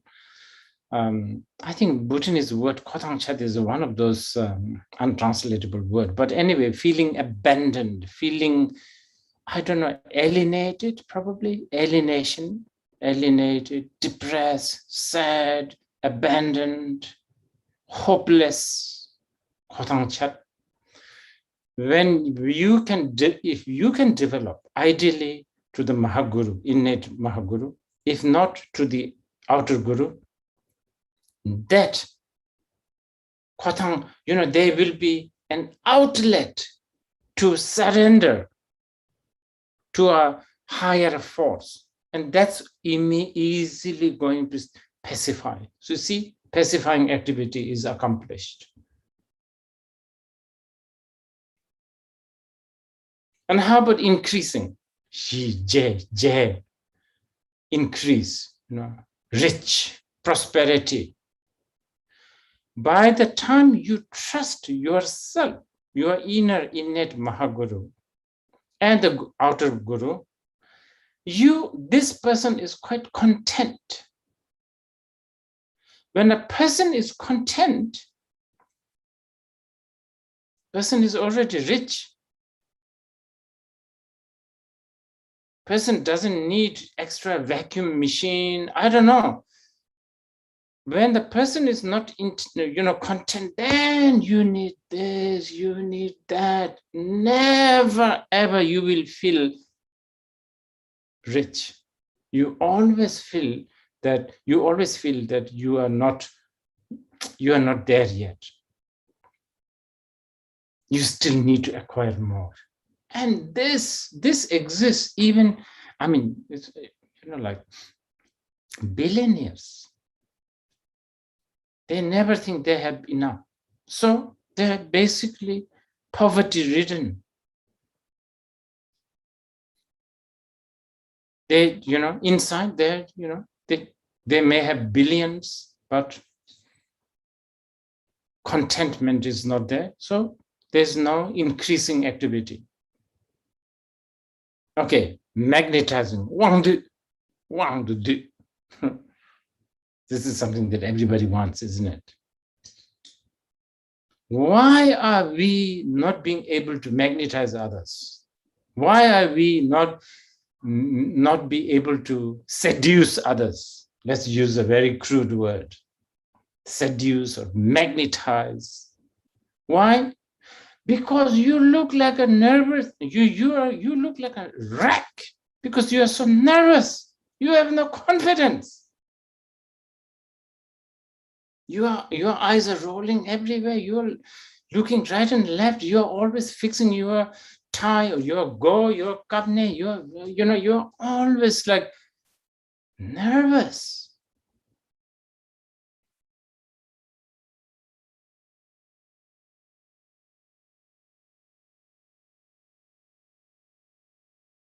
Not just relax, you understand?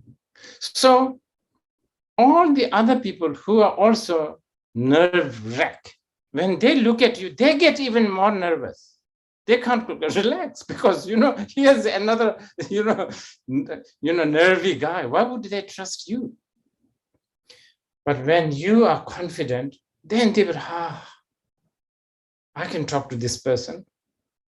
Just the demeanor and the vibe of this person.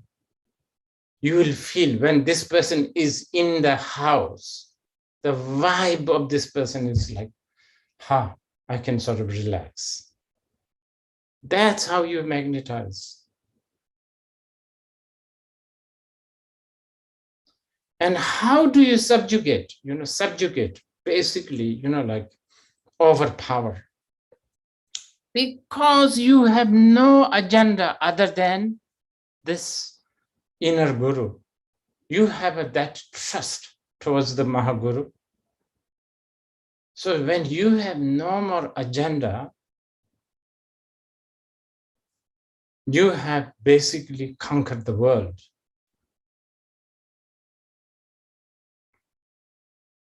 Now, this is the really, really important. The next word.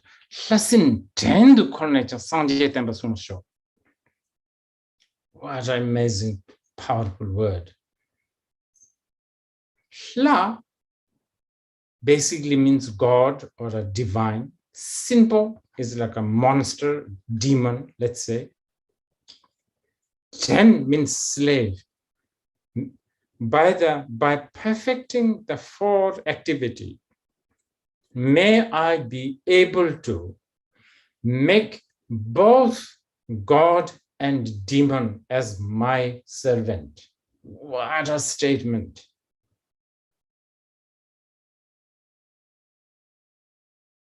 In the normal, many other people, oh, the God, you want to surrender to God. Demon, you want to crush them. But here, no, equally. Moment you like to destroy bad things and surrender to good things, you are not a master.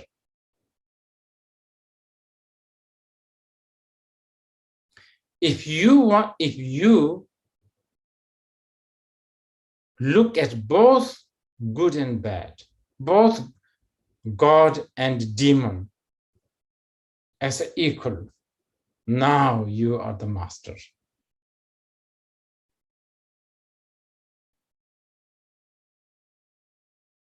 The moment you prefer the God, you have become weak because you prefer God. So demons also know this.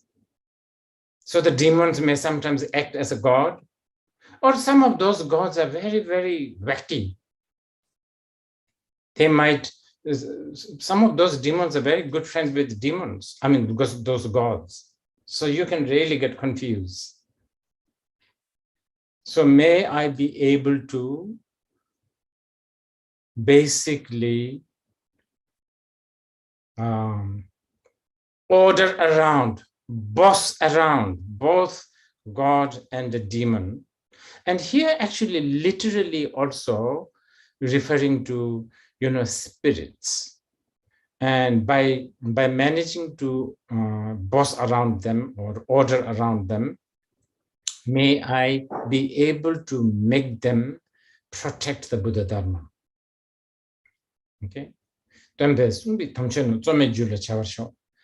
May the Guru's blessing, this is so good. This is just so important. Many, many Dharma students, we think that Dharma can be studied. That only through study, read book, highlight, make notes, listen, only through that you will understand the Dharma. Yes, to the certain extent, but with a lot of effort.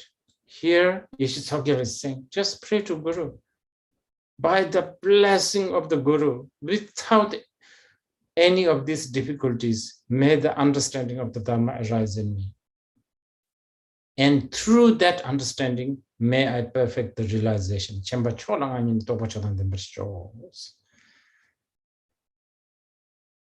And by the power of the, so by the power of the Guru's blessing, may I have the bodhicitta, and through this bodhicitta, may I magnetize all sentient beings.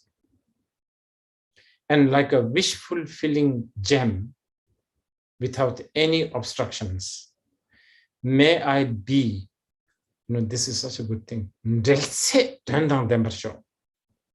You really should make note of this. Many of you are probably wishing to really benefit sentient beings, right? But then you feel that you are inadequate. You are not, powerful enough. You are not equipped enough. No need to worry about it.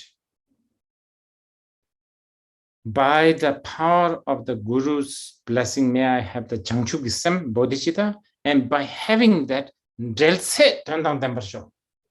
what does that mean? That means through the blessing of the Gurus and the bodhicitta, let's say you go to Sunday market this is exclusive Bhutanese, so I don't know whether the translators would understand. Every week there's some sort of a vegetable market in Thimphu. Sort of badly designed, I must say. I'm sorry to say this, whoever has designed those. Anyway, if you happen to go to vegetable market, and let's say you wore a bright togo, especially the ladies, and somebody sees you because you have such a bright togo, shirt, that is already in Del. Del is like a connection. And probably this person will never speak to you, never even look at you twice, but look at you once just because you have a bright red togo, or I don't know, some really strange lipsticks you have put on, I don't know, whatever. Because of that, there is some sort of just a momentary Delwa link. And may this become Dandang Demba show. Dandang Demba means may it become meaningful. So see, even by going to Sunday market, vegetable market, you can make that, what do you call it, excursion to Thimphu vegetable market meaningful. All the more reasons to go to vegetable market from now on. And all the more reasons to put on brighter and, I don't know, bright or strange or, I don't know, remarkable makeup or, I don't know, bags, or, I don't know. If you dare walk naked, but probably I would not suggest. Okay, it's getting late. So since it's getting late, I'm getting a little bit off the sort of, okay, just say number shows. And by the blessings of the Guru, may the Buddha Dharma flourish. May the stakeholder of the Buddha Dharma live long, or may there be a lot of those stakeholders or the lineage holders. May they teach, and may the teachings be increased. And through that, may all the Dokin Dela Königin, may all be placed in the blissful happiness state. And through that, may all field, meaning may all realm or countries or places, may they all become perfect.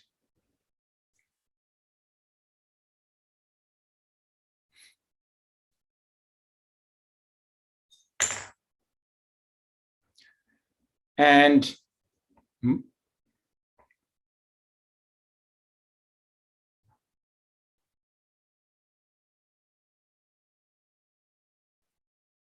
may I so profound this prayer, may I be able to, not really may I be able to, may I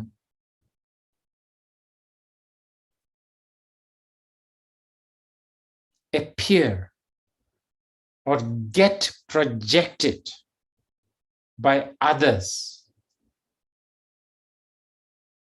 different people, different beings,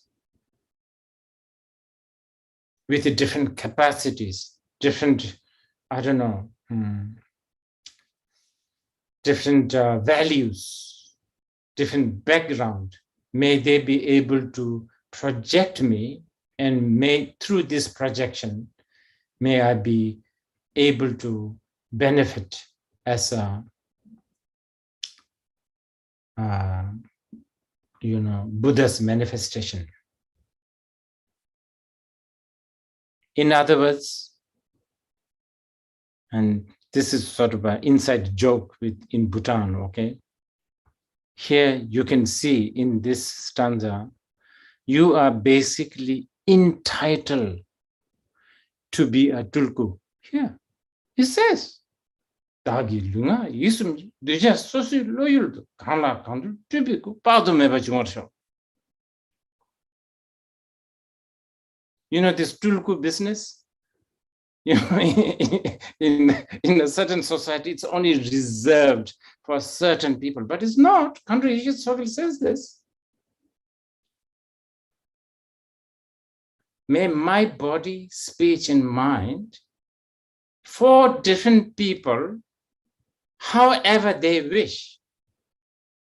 I don't know, however they wish. Some as a teacher, some as a, I don't know, friend, some as a, probably even enemy, some as a, I don't know, like a bus, you know, like a companion for a, I don't know, taxi ride, or I don't know, however may I appear, infinite amount from now on. So next time when you meet a tulku, please quote this and say, well, you know, I have become a tulku. I am able to also manifest a lot of tulku from now on. And if you ask, how so? You should quote Yeshe Tsogyal and Pema Lingpa, same thing, right? Lastly, summary. Ndorna konde malik guru nidan yermechin kusum dundal mebai namchen sanji yutasho. Just an amazing summary.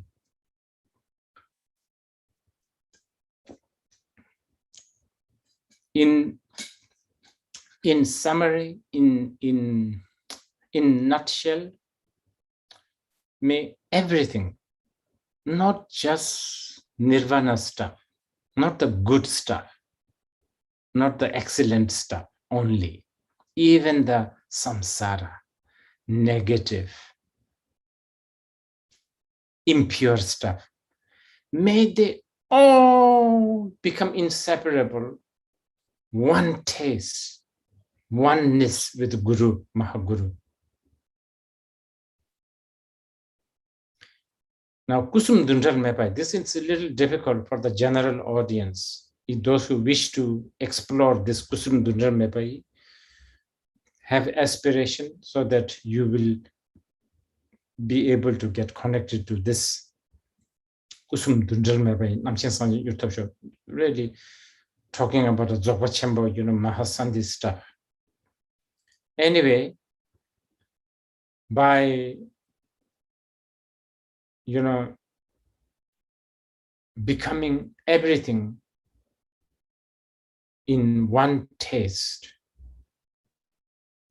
Guru Rinpoche may all actualize Dhammakaya, Sambhogakaya, and the Nirmanakaya. And through that, may they be able to awaken swiftly, quickly. And then hear more. This is so beautiful. Yeshe Tsogyal's. Yeshe Tsogyal praying to Guru Rinpoche. I pray to Guru Rinpoche.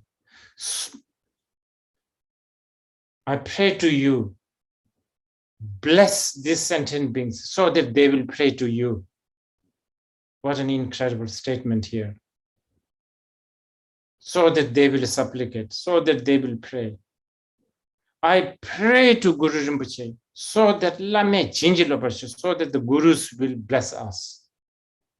I pray to Guru Rinpoche so that the Yidam, the deities, will give us the Siddhi, attainment. I pray to Guru Rinpoche so that all the Dakinis will give us guidance, and the prophecies is sort of like a prediction. I pray to Guru Rinpoche so that all our Chechong Mahakalas, Dharmapalas will, you know, dispel our obstacles. I pray to Guru so that Buddha Dharma will flourish. Pray to Guru so that all sentient beings will have happiness and bliss. So that everyone will dwell with the Dharma day and night. So that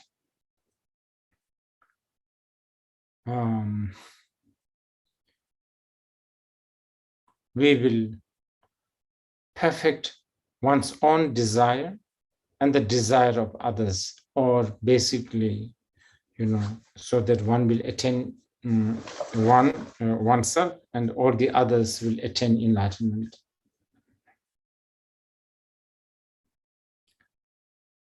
Rangjin tabi geba di korwang sutong siswal hayamini chamchi kusum ngonjucho. Yeshe Tsogyal is saying, this is a virtuous action, but not ordinary virtuous action. The prayer that is made here has nothing selfish. Rangjin tabi geba. First of all, it is coming from the most pure of the pure heart. It is not lopsided. It is not biased. You are not praying to your own village or your own, your own kins. You are praying for everyone.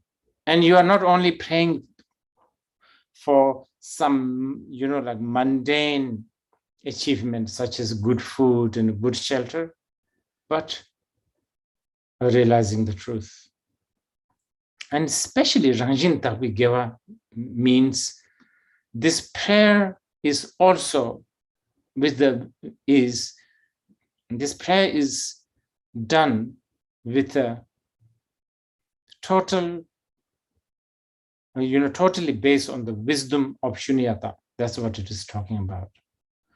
The prayer maker, the prayer, the aim of the prayer, all are illusion. With that understanding, we are doing this prayer. Therefore, this is a Rangjin Tabi Geva, meaning it's the most supreme, pure prayer. And because of that, we have a confidence that this prayer will churn the depth of the samsara from the bottom, so that all sentient beings will never fall into the samsara.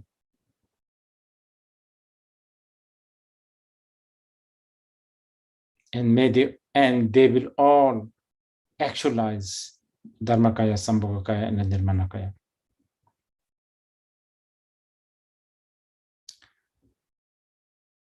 And this secret mantrayana, the secret teaching of all the Buddha, which is Vajrayana, and especially probably you can say it's also referring to like this specific also is related to a lot of the Pema Lingpa's treasure teaching. So such as Lama Nurbu Jamso, for instance. So may this Vajrayana teaching, like a rising sun in the sky, may it illuminate and propagate Jakamyongla Tarjisho everywhere. Okay, so that's the aspiration. Now, that aspiration is a deed well done. This deed is what is being dedicated by the next few stanzas, which should be fairly easy to understand. Dagi givits our didang givits our chandajan pandanam to go by the power of this deed and many other virtuous deeds. May the wishes of the Mahā Guru be fulfilled. May I become powerful and able person, but for what? Nothing else. Only to propagate the Buddha Dharma, because only the Buddha Dharma is the answer to all the calamities, all the downfall. Therefore, may I be able to do that. May I be able to become that. And may I perfect my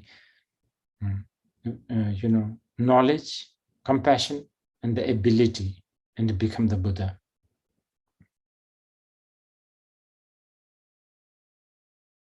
And may all sentient beings, those who are dwelling in the 6 realms, may they all be free from the ocean like samsara and quickly achieve the Tathagata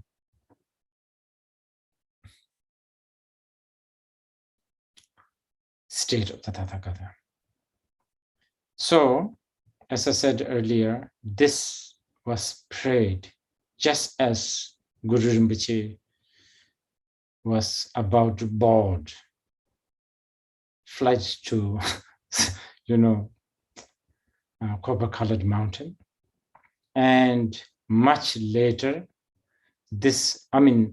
many of the Yeshe Tsogyal's songs, prayers, teachings, because Guru Rinpoche told her that everything basically came out from her, will benefit so many sentient beings in the future, that she should immediately, it's not really write it down, okay? It's like, she should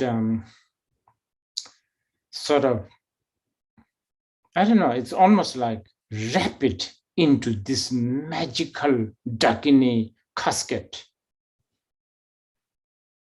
So it's a really quite an amazing thing, actually. This is like, see, when all the cause and conditions are together, it happens, like this. Let's say there's a 2 candle, right? One is lit, the other is not lit yet, but the other has all the cause and conditions. There's a wick, there's oil, everything. And all you do is just touch it, and then there's another one without diminishing the first one. It doesn't have to transfer. Between Guru Rinpoche, Yeshe Tsogyal, and the Pema Lingpa, their wisdom mind is like that. So, okay, between Yeshe Tsogyal and Pema Lingpa, hundreds of years gap. Now, again, when we talk about 100 years, we are talking about this small, mouse-like brain. Years, such a limited mentality. So we have this kind of, I'd be damned, how can this possible? Well, if you can open your mind, when Pema Lingpa went to Lhoda Mendo, this is probably what has happened. I already gave you, remember the very, very shallow example of Gabriela Garcia Marquez driving, I don't know where, he was driving, and he suddenly stopped. And he said to his wife, I have to go back. And the wife said, why? We planned this holiday for all this time. He said, no, I have to go back. Why? Because I've got the first line of the novel. The rest, just the first line. And he went back and he wrote the 100 Years of Solitude. That, just to give you a reference, is something like that. So this is what must have happened. Anyway, I'd like to conclude that I'm really happy that even though it was such a bad job that I have done today, because I have said yes when the organizer requested me to do this. I've said yes just so that the auspicious circumstance will not get broken. Otherwise, it's a huge task to explain this profound prayer. But anyway, at least it's a beginning. I'm especially happy for doing this sort of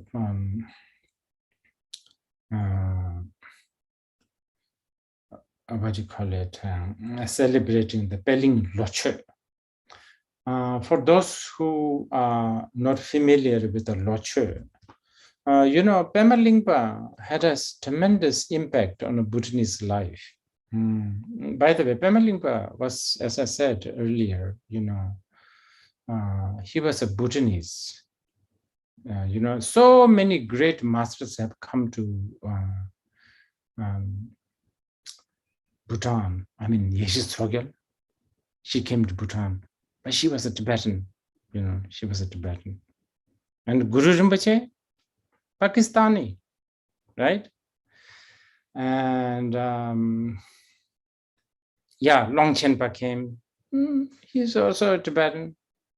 And then there was many Kagyupa masters like Shabdrung Ngawang Namgyal, Drupakun Lake. They're all Tibetan. And then later Dujom, Chense, all of these are Tibetans.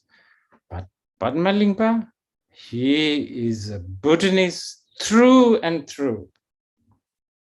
According to the lot of different accounts, he had that whole Bhutanese element, so to speak, the big sort of, cuff. And there's a special cuff that I don't think you translators would know. It's a bit like anyway, it's a big cuff and short, supposedly. And Bumtangpa, he's from Bumtang. Yeah. And he was very kind of crude, and most probably he was chewing a lot of betel nut. And he was also a ironsmith. He was really, and I think Pao have already mentioned this. And I mean, nothing so special about being Bhutanese, but one thing we need to remember is there is not many, the Tibetans, I mean, we are talking about the, ancient time, right? So a lot of Tibetan masters, there's a historical account of how Bhutanese have relied upon Tibetan lamas, Tibetan gurus, but there's not many accounts about how the Tibetans rely on the Bhutanese lama. But with the Pema Lingpa, there is a lot. I mean, if there's any Mindro Lingpa people listening here, they may probably feel a little bit amused, but I would, confidently say today, for instance, in the Nyingma tradition, there's something called Mindroling tradition, which is one of the most important seed of the Nyingma school.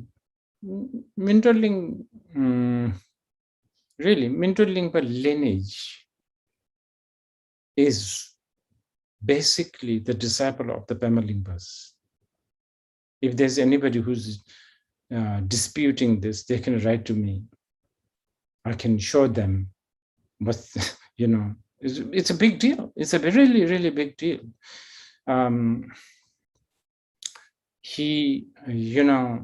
So basically what I'm saying is that Bhutanese have so much affinity. I mean, he was one of our own.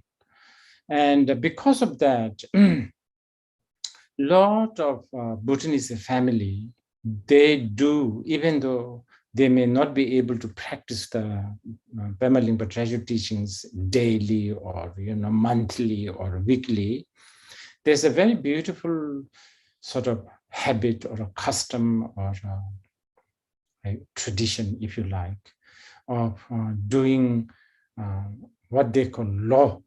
Law means like yearly. I mean, it means year. Che is like offering. So annual offering ceremony that the Bhutanese families, especially sort of well-to-do families, they observe. I believe that, because of the circumstance and the situation and the globalization and all of that, that may be now slowly waning, because many of these Bhutanese who used to observe the Peling Loche, probably they're in Perth or they're in Jackson Heights, flipping hamburger, who knows what they're doing, or driving Uber But anyway, I thought, it's a wonderful idea that a group of people actually, because that's the thing to do now, right? That's the way to observe our value. It's a different way and it's a good way. So this Loche festival, I think it's such a good idea. So I'm happy that I'm being invited to talk to you regarding this. During this time, I think that's about it for as far as the Belling's Mahā Guru prayer. I believe that there's some questions, so I don't know. I think we still have some time, so maybe, yeah. So where's the questions come from? And maybe if you know the name of the people who are asking the question, otherwise just the country, so that people know that their question is answered or not. Lhasa Rinpoche, we have been gathering the questions from the different translation rooms and the Q&A box here. There's one request which is in all the rooms, which is Rinpoche, if Rinpoche can bestow the oral transmission of this prayer. Okay, let me do that. But I don't know, giving a lung on through the Zoom is a bit of a controversy these days. There's a lot of lamas who oppose this. Just don't tell them I have done that today.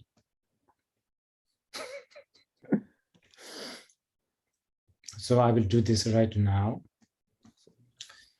Mahā Guru, 로벤침보 Pema Juni, Khandro Yeshe Tsogyal, Mangil Kungtang Latod, Yeshe Tsogyal Chadon Korwache, Guru Shabjur Lan Melam Didar Taba. Mahā Guru Jinabji Dajang Serap Tamjidu Shingham Dabi Parangdu Lama Tamit, Megu Temjang Meba Yebi Shabdo, Rubadang, Gombasam Tuji, Jinabdi Zurundu, Usung Tuji Jinabji. Lunga Yisum Mimbadang, Sami Jezo Namil, Wanto Dubajev, Lodo Dujson, Ne Den Bashi, she would cordon, Jeva, somebody Jindu, to return, Antreso. Pesum Sobinani to things in some Bonjul, out to Dubajev, Chilenamji Duba, Tassin, Tendu College, Sanje, Tembason, Tembes with the Tamchun, Some Jula Chava Shop. Chemba Chola, Wanini, Toba Chodan, the Chanchu Simjit and its gentleman, Wandini, Tome Jin with Dresset, and on the show. Sanje Tembatavi to Jizin, Chedan Jebat, Drogen, Della Kennedy, Shingam Tamjita was Dagiluma, Yisum, to just as Lloyd Kanakam, Tribico, Pado Meba Jumar Show, Donna Condemned Guru Nida, Yamich Kusum Dundre, Meba, Namchan Sanje, yourself shop. Samchen Sovan Devers, Lame Jinji Lovers, Idam Udupters, Khandro Yeshe Tsogyal Patches, Sanje Temba, Tajin Jebus, Samchen Tamji, Dejin Jebus, Nindan Sand, Chura Jebus, Rajen to Nijibus Show.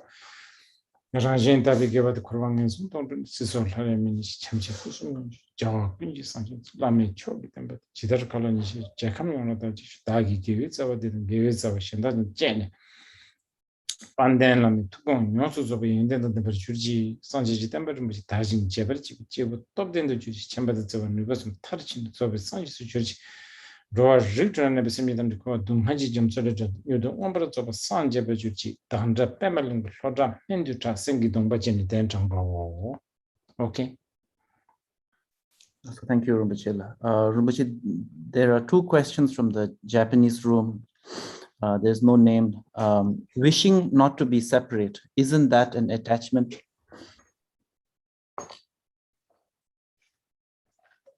Yes, it is an attachment. And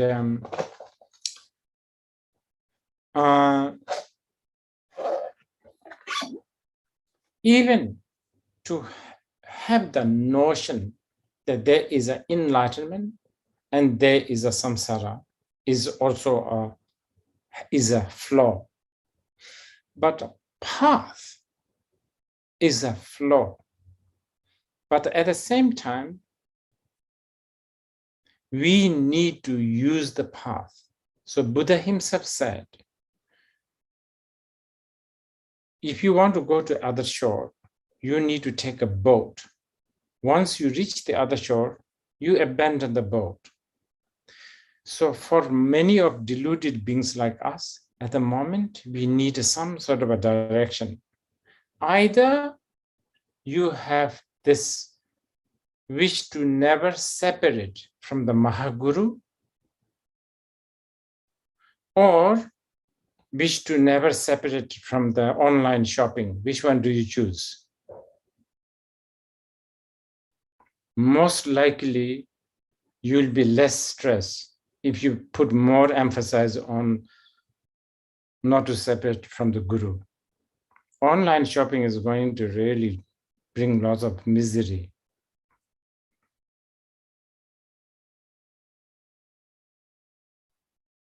Okay?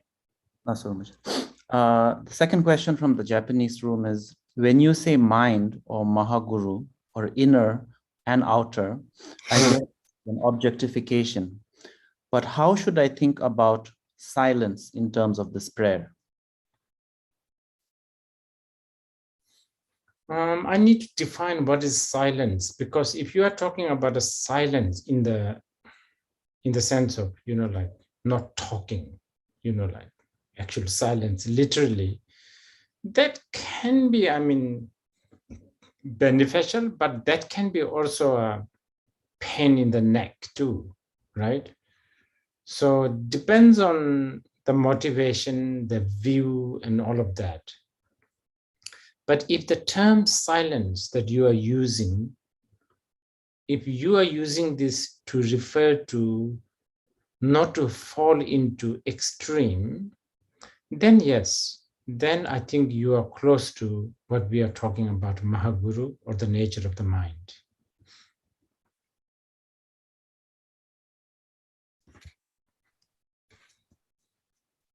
Rinpoche, this is coming from Leki Wangpo. Rinpoche, I'll say it a little bit slow so the translators can translate the question. I have been practicing Guru Rinpoche ever since I knew the mantra. Doubt has been coming, and I did not get an opportunity to clarify from any Rinpoche till now, and it has become an obstacle for my practice. I'm in my late 30s. The doubt is that, is it necessary for me to practice any other deity? Is it okay for me to just practice Guru Rinpoche my whole life and don't bother to practice the deities such as Vajrasattva and Tara? Terma is my Mewa deity, and sometimes I feel doubt that I'm not being able to practice terma.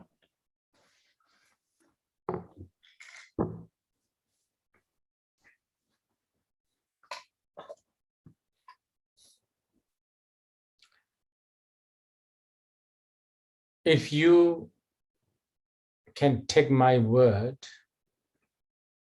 and trust, and I say this with the backing from all the Tantra and the Shastras and all the masters of the past and the present,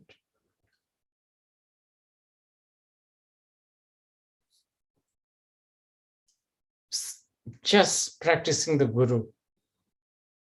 Guru Rinpoche is Guru. Guru Rinpoche is the Deva. Guru Rinpoche is the Dakini. Guru Rinpoche is also Terma or the Tara.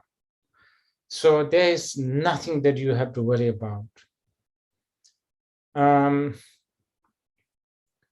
Of course, the dualistic mind do tend to think that, oh, Manjushri is for the wisdom. Avalokiteshvara, Chenrezig is for compassion. As if Manjushri doesn't have compassion.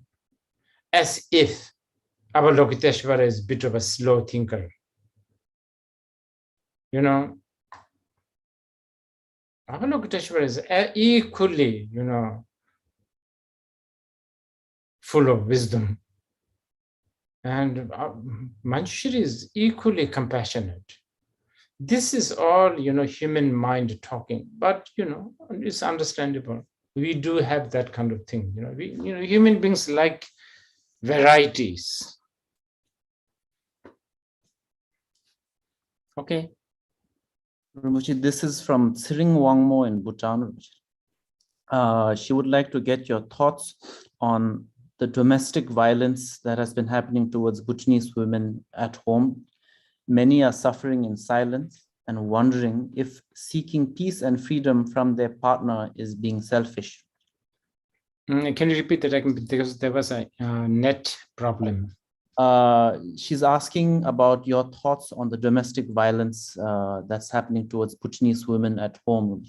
Many are suffering in silence and wondering if seeking peace and freedom from their abusive partner is being selfish.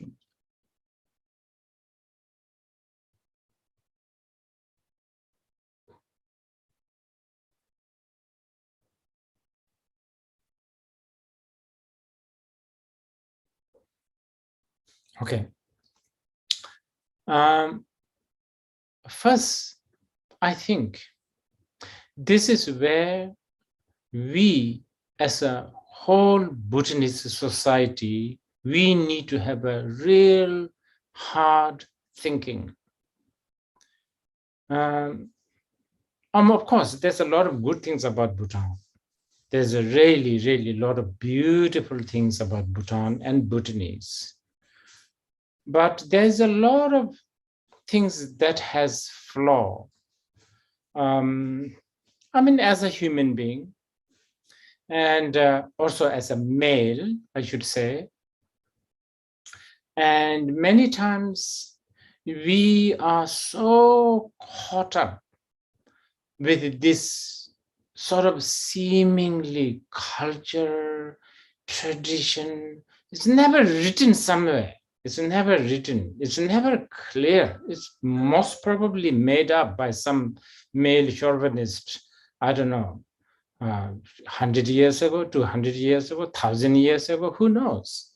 And that is still very much there.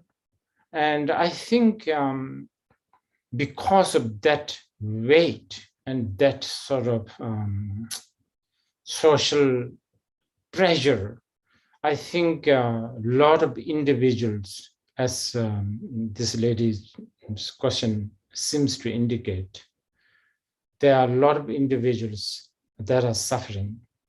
And I think as a whole Bhutanese society, we need to really not just speak out, not really, what do you call it,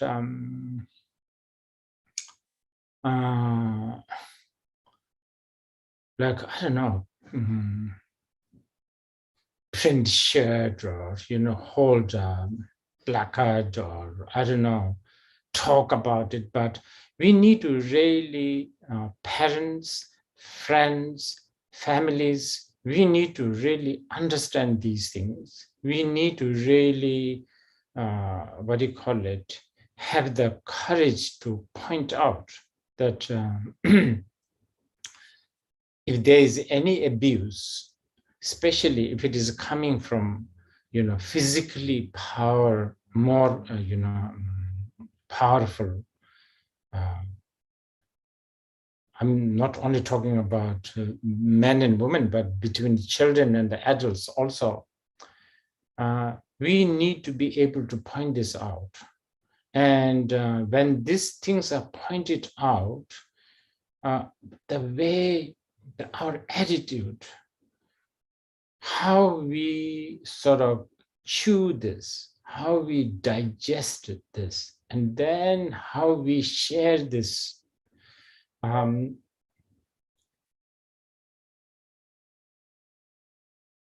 need to, what do you call it?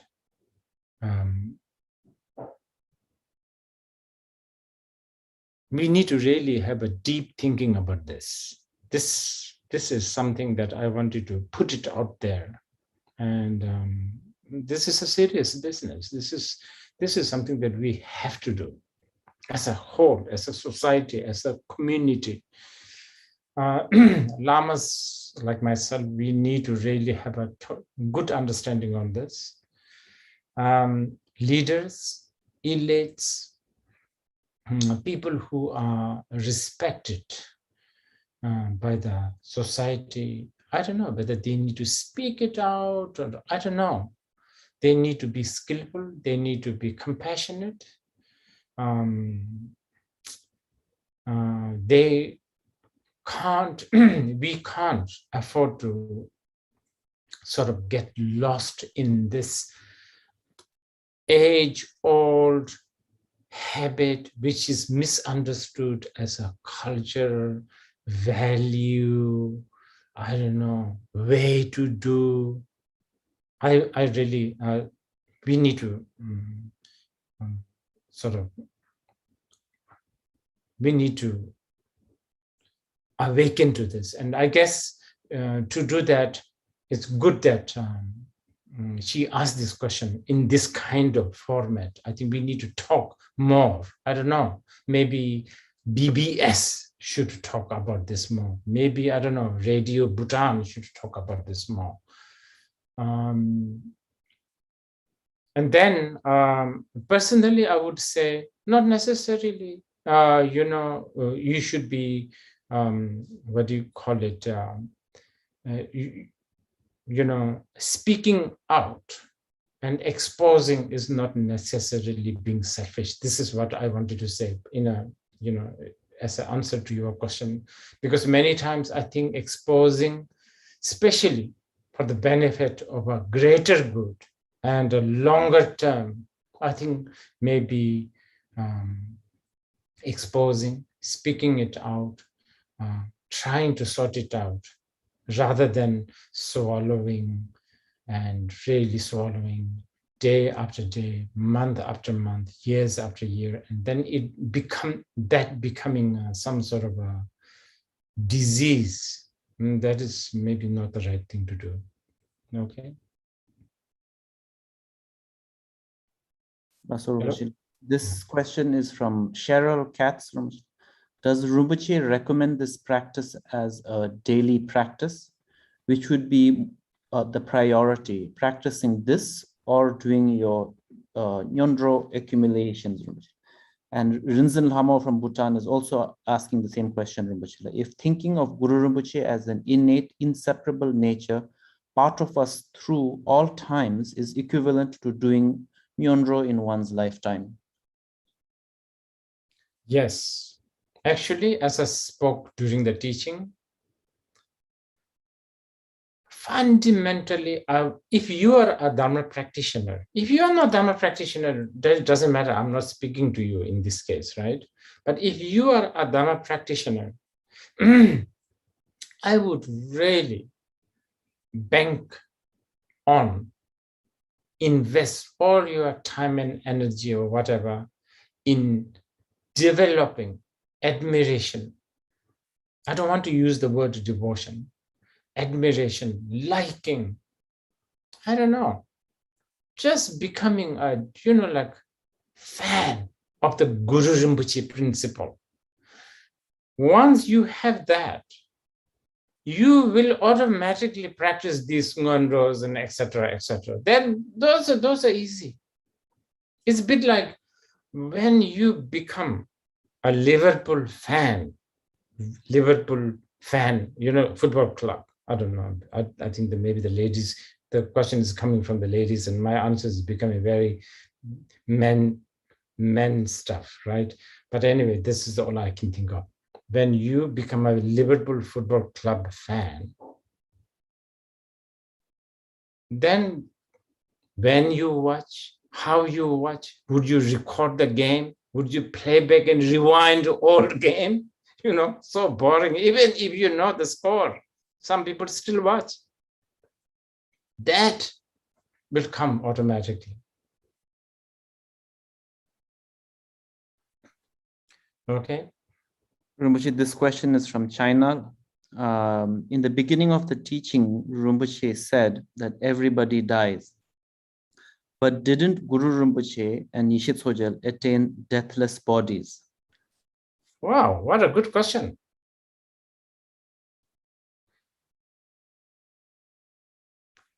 Yes. For the auspiciousness, I have to say yes. What choice do I have? They have. achieve the deathlessness. But I need to define this. Their deathlessness is also something to do with the birthlessness. This is important that people know.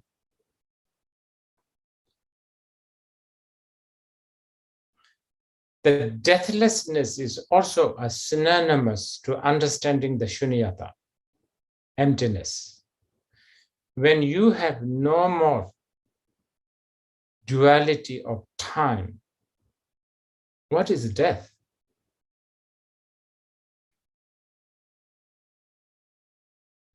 Time is very relative. I mean, even Einstein knew this, right?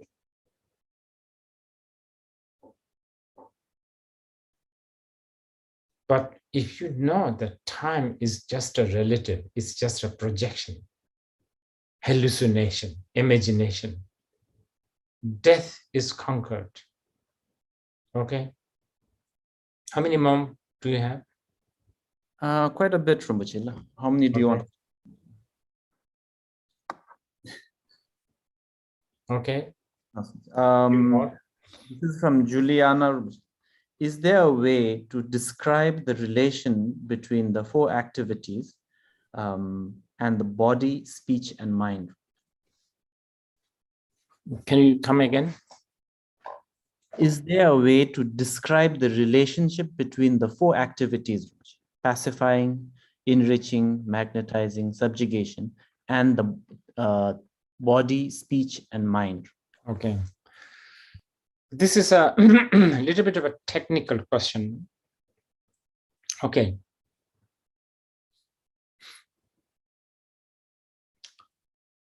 Let's talk about the body, speech, and mind first.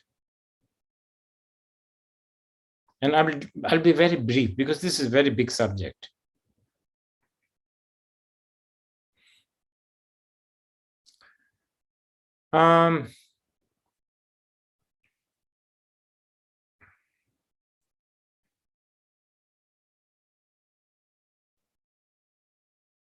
In the Tantra, body, speech, and mind is seen as a shell, as in eggshell.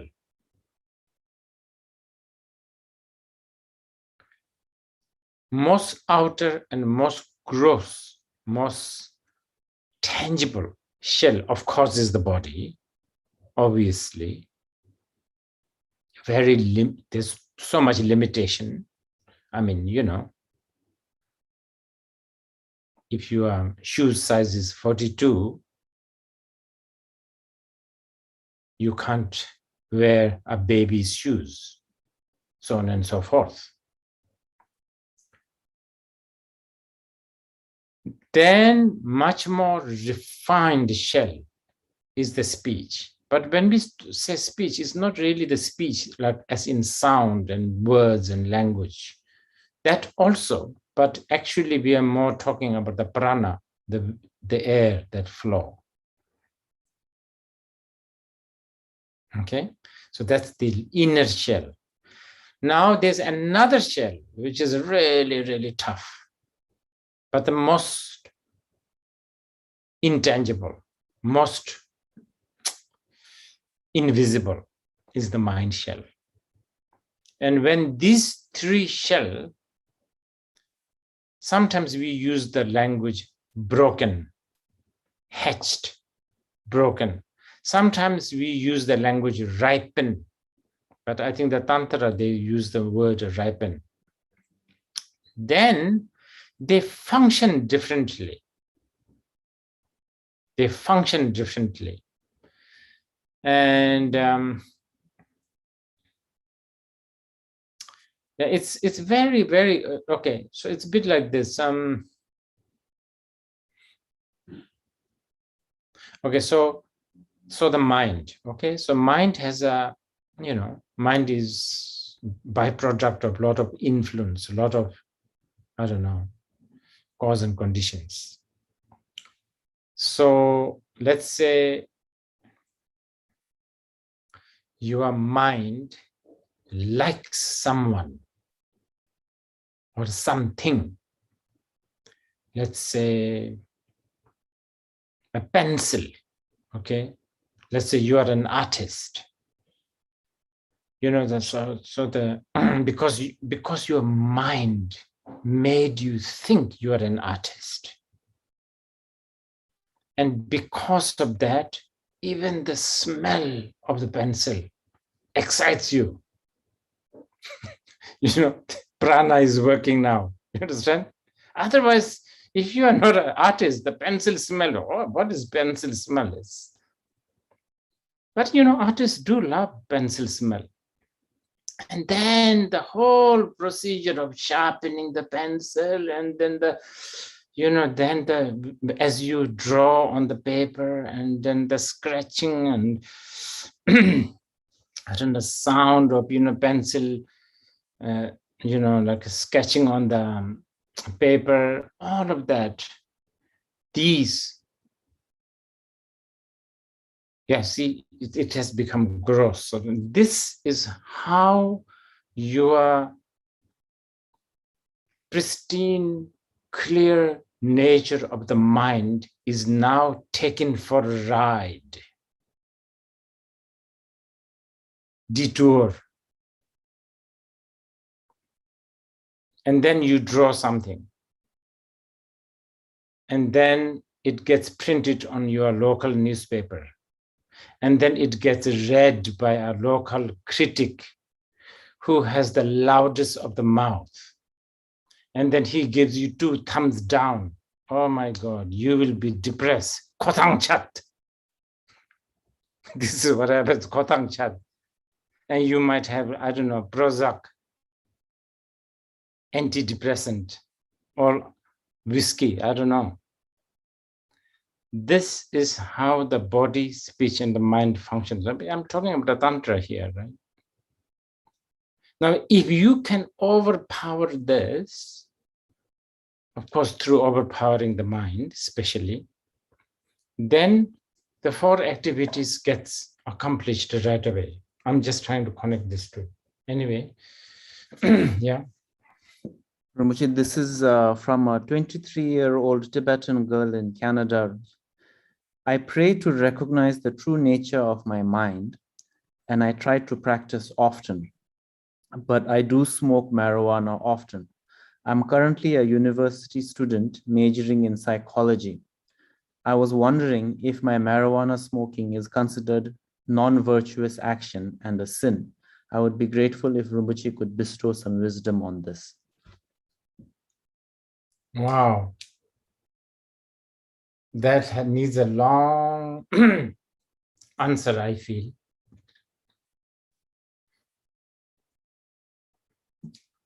Okay.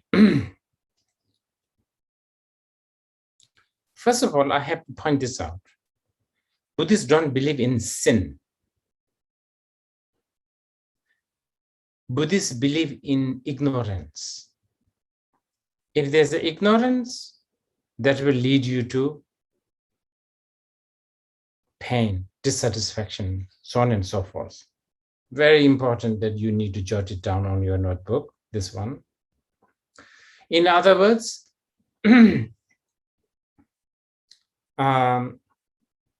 anything, this is what, according to Buddhism, anything that takes you away from the truth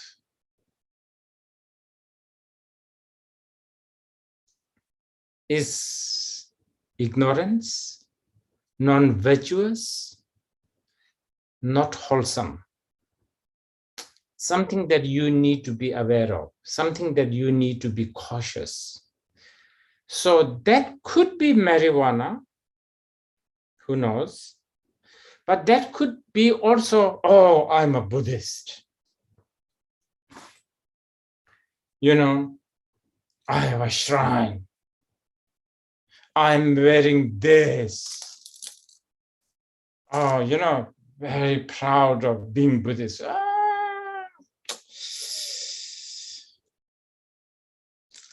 You could be very much into spiritual materialism there. So that is not necessarily bringing you closer to the truth. You understand what I mean? Of course, I would suggest, especially with the marijuana, I think the marijuana, okay, it's like this.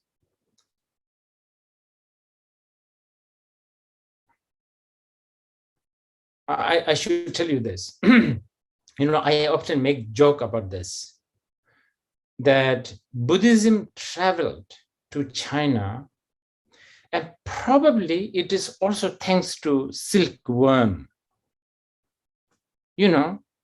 Silk Road, so the merchants go up and down between China and India, and then somehow Buddhism arrived. And likewise, many times I close one eye with the marijuana users, because during the 1960s, many of the Woodstock and Byron Bay and Scottish, all those, what do you call it? I forgot the name, Cape Town people, they came to the East in search for marijuana, and they bump into Buddhist lamas. Okay, so for me to outright saying marijuana is like the sinful, the devilish, demon, whatever, that's, I don't know, I dare not say this. But this is a public forum, so I have to be really careful. So everything what I say will get edited, pasted, put it together, and then tomorrow it will be all in the social media, which is okay. But what I want to say is this. The marijuana tend to, I think, gives you a lot of addiction, right? The whole point of us, the whole business of seeing the truth, is so that we can be free, so that we can be liberated from the addiction. And we already have so much addiction, so many things. I mean, why would we want to get addicted to some plant? That also you need to, well, I understand you Canadians is legalized there, but I mean, we as a Buddhist, we are supposed to be, our quest is to be the master of one, you are your own master. This is what Buddha said. You are your own master. So why would you want a plant to be your master? That's so pathetic. So this is something that I would say. But if, as I said, if usage of these kind of substance does give you an analogy and a recognition that your mind is powerful, then that benefit I cannot condemn, or I cannot sort of outright sort of dismiss. But I would not suggest you to get addicted to any kinds of addictive substance. I think it's, why not just get addicted to shamatha vipassana? It's bodily harmless, it's cheap, you don't have to buy, and it's legal everywhere, you don't have to hide. Okay, what else? Rinpoche, there's a lot more, but there's not much time. So shall I just select 3 more questions, Rinpoche? Yes, 3 more questions. This is from Luciana Rodriguez. Dear Rinpoche, how can we know we are really connected with our inner guru and not being trapped by our own confused ego? Well, a very short answer. Ask that question again and again. That is actually a sign of the inner guru kicking. The very fact that you are asking this, is this my ego doing this? This is wonderful. On the day when you stop this asking question, I would worry. Rinpoche, this question is from China. How do we use suffering to be an antidote to suffering?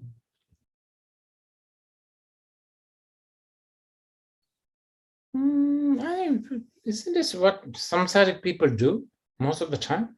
It's all our, solutions are all like that. This is why the Buddhist teachings on anicca, meaning everything is a dukkha. Solution is a dukkha, problem is a dukkha, antidote is a dukkha, but therefore we need to transcend from both solution and the problem. Okay. Rinpoche, this is from Karen in Minneapolis. Can the Mahā Guru aspiration prayer of Khandro Yeshe Tsogyal balance the elements and pacify climate change?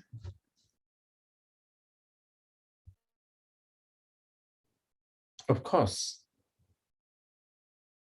I would say. And thank you for really worrying about climate change. The reason why I said, of course, is where does the climate destruction happen or originated from? From our own greed, from our own insatiable greed, and I don't know, like wanting impatience and greed and insecurity and so on and so forth. So if we could tame that, the climate change, the ecology problem can be solved. So on that note, because this is something that we should really aspire for, because I've been hearing a lot from a lot of scientists and a lot of thinkers that people are not thinking enough of the real issue. People are thinking more about things like trade war. That's the least things to think about. The real issue that we should be thinking about is things like climate issue. That's a real thing. In about 20 years, 30 years time, I think values like democracy, universal suffrage, human rights, these will all be a luxury item, like extra, shoes in your closet. I don't think we will have time to think about,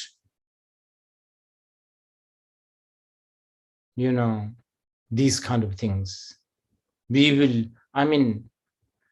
pandemic situation that we are going through right now, at least we can wash our hand and put on a mask, and that seems to be working. What happens when there's a climate, disaster? Wash hand, wear mask. What's that going to do? So this is a real thing. So, please put your voice. I think our leaders around the world, and especially leaders of the big, able countries, they should really think about this. Anyway, thank you so much for listening. And this has been very challenging time with this virus, and there's been a lot of anxiety personally for me, but also there's been a lot of rewarding situation. Got managed to do a lot of like contemplation, looking inside, appreciating gurus, teachings, lineages, friends. But of course, I also have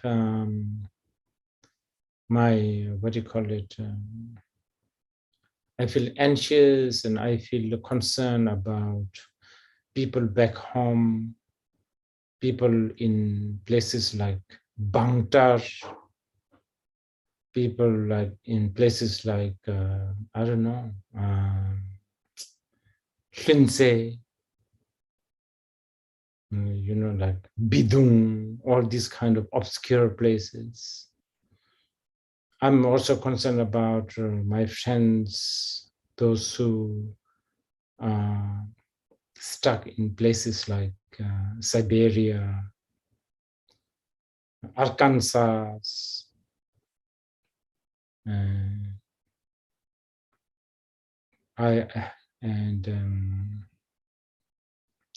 Nagoya, I don't know, Russia, many of my European friends. Yes, we can see like this in small boxes. I have managed to see a lot of your living room and bedroom and kitchen, but somehow, I don't know, I'm a very old-fashioned. This doesn't seem right. And I hope to see all of you again very soon, and hope to actually, have a quality time in the sense of actually, meeting not through tube, but actually, human to human. Meanwhile, let us, mind is the most powerful. So if we keep on wishing, praying for greater good, I'm sure we will be, free from this kind of calamities soon. Okay, thank you. Thank you so much, Rinpoche.